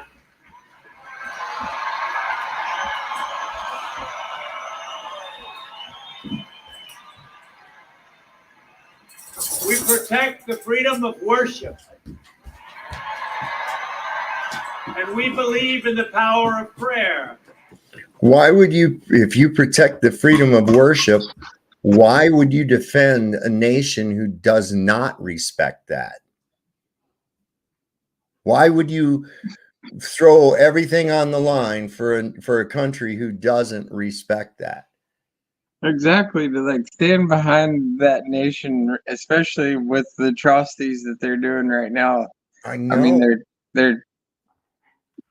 I mean, like it's just a wild thing. It's like they're intentionally trying to rile the feathers so that they can pit groups against one another and twirl us all into World War III. Well, it's mental gymnastics and hypocrisy.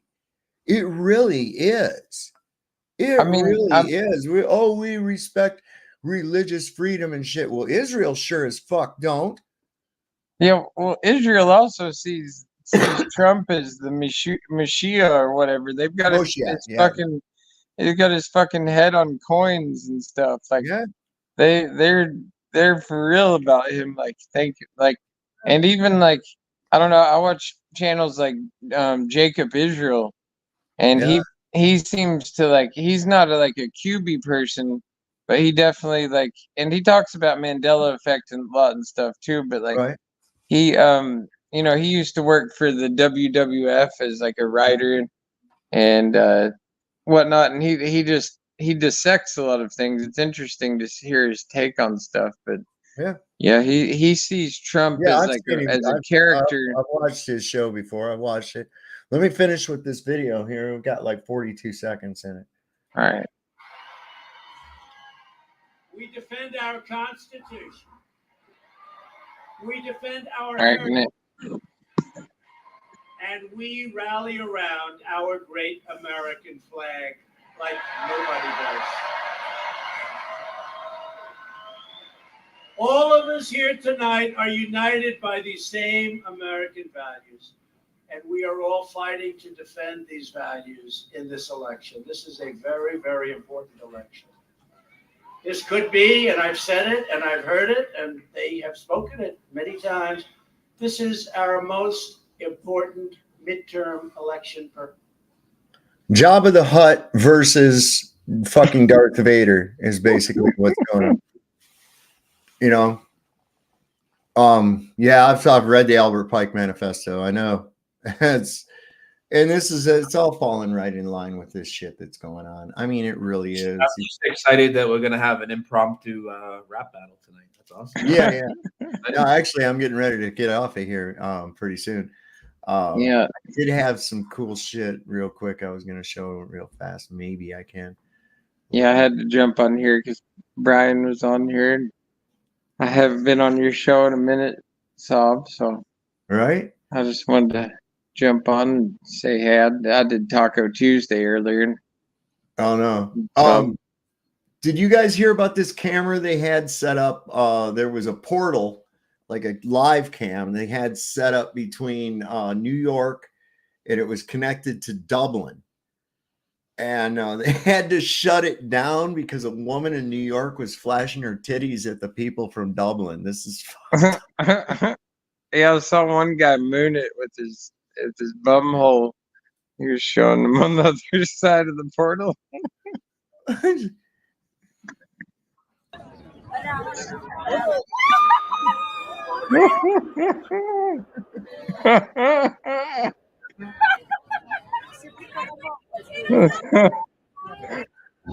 Come on, man.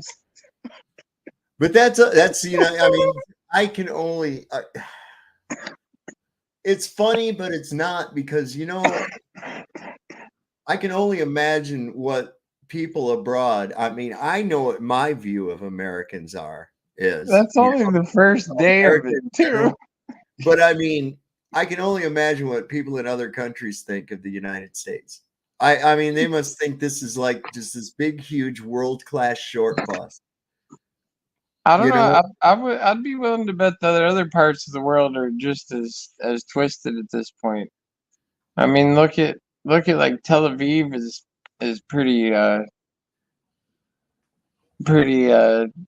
rainbow-fied at this point. They say it's the gayest city in the world. Yeah. I mean, literally, they do. They say that. Yeah, no, I couldn't imagine that because Portland's pretty gay here too, and so is like Seattle. Seattle's like super wild in that department. I mean, I don't mind it. I actually like just can step back and be entertained by the whole, just everyone's lifestyles at this point. But check this out. This is funny. I'm going to show this real quick, and then we're going to have to get off of here because I'm getting kind of tired. This guy was hilarious. This guy pulled over. Watch. Do you know why I pulled you over? Because I was at the stop sign for too long? Yeah, what's up with that? Why were you just sitting there? I was just waiting for it to turn green. Okay, it's better than running through it. Where you headed? I'm headed home. Okay, where you live? With my parents. Okay, and where do your parents live? They live with me. Okay, and where do you all live? We all live together. Okay, so where's your house? It's next to my neighbor's house. And where's your neighbor's house? You wouldn't believe me if I told you. Try me. Next to my house. Do you know why I put you over? Well, where's your neighbor's house? You ain't gonna believe me if I told you, man. Right next to my house. That's right, dog. Shit. That shit's hilarious. Oh man. So I'm gonna be having a show going on Thursday at 6 o'clock.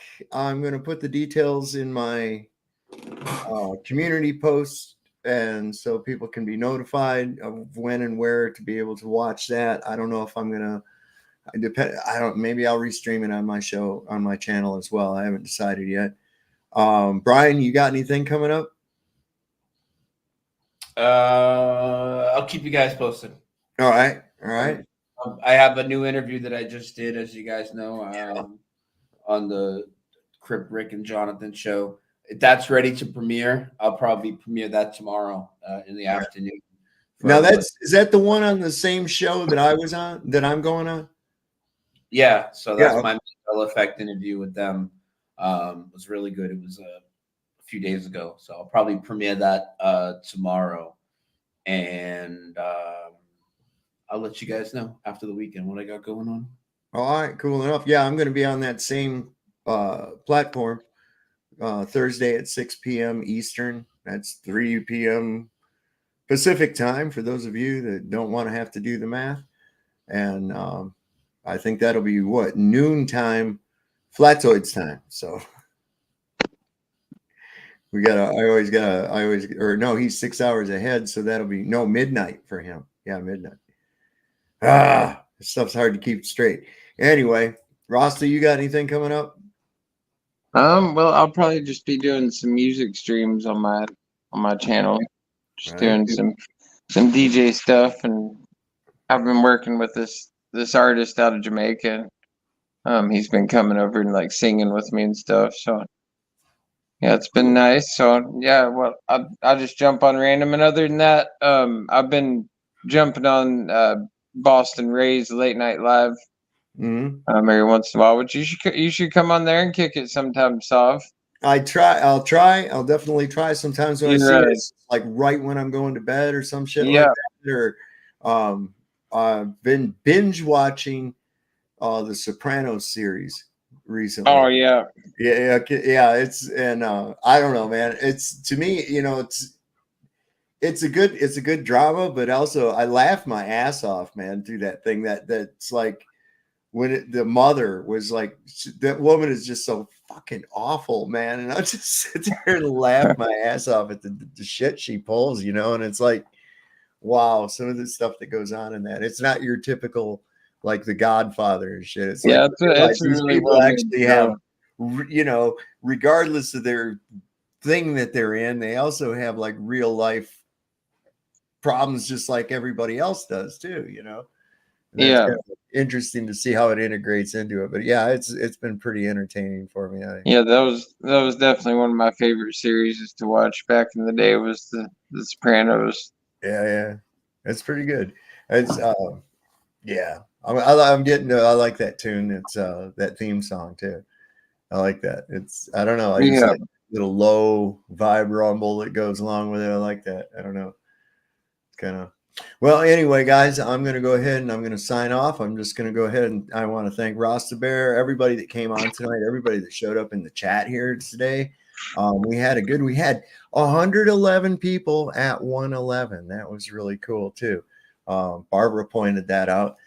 And so I'll just leave y'all with a little bit of our sign off here. And you remember that the Lord loves a working man. Don't trust Whitey, and see your doctor and get rid of him, because they'll probably fucking kill you. Y'all have a great evening, and we'll see you next time on Sovereign Soul Unchained Mind.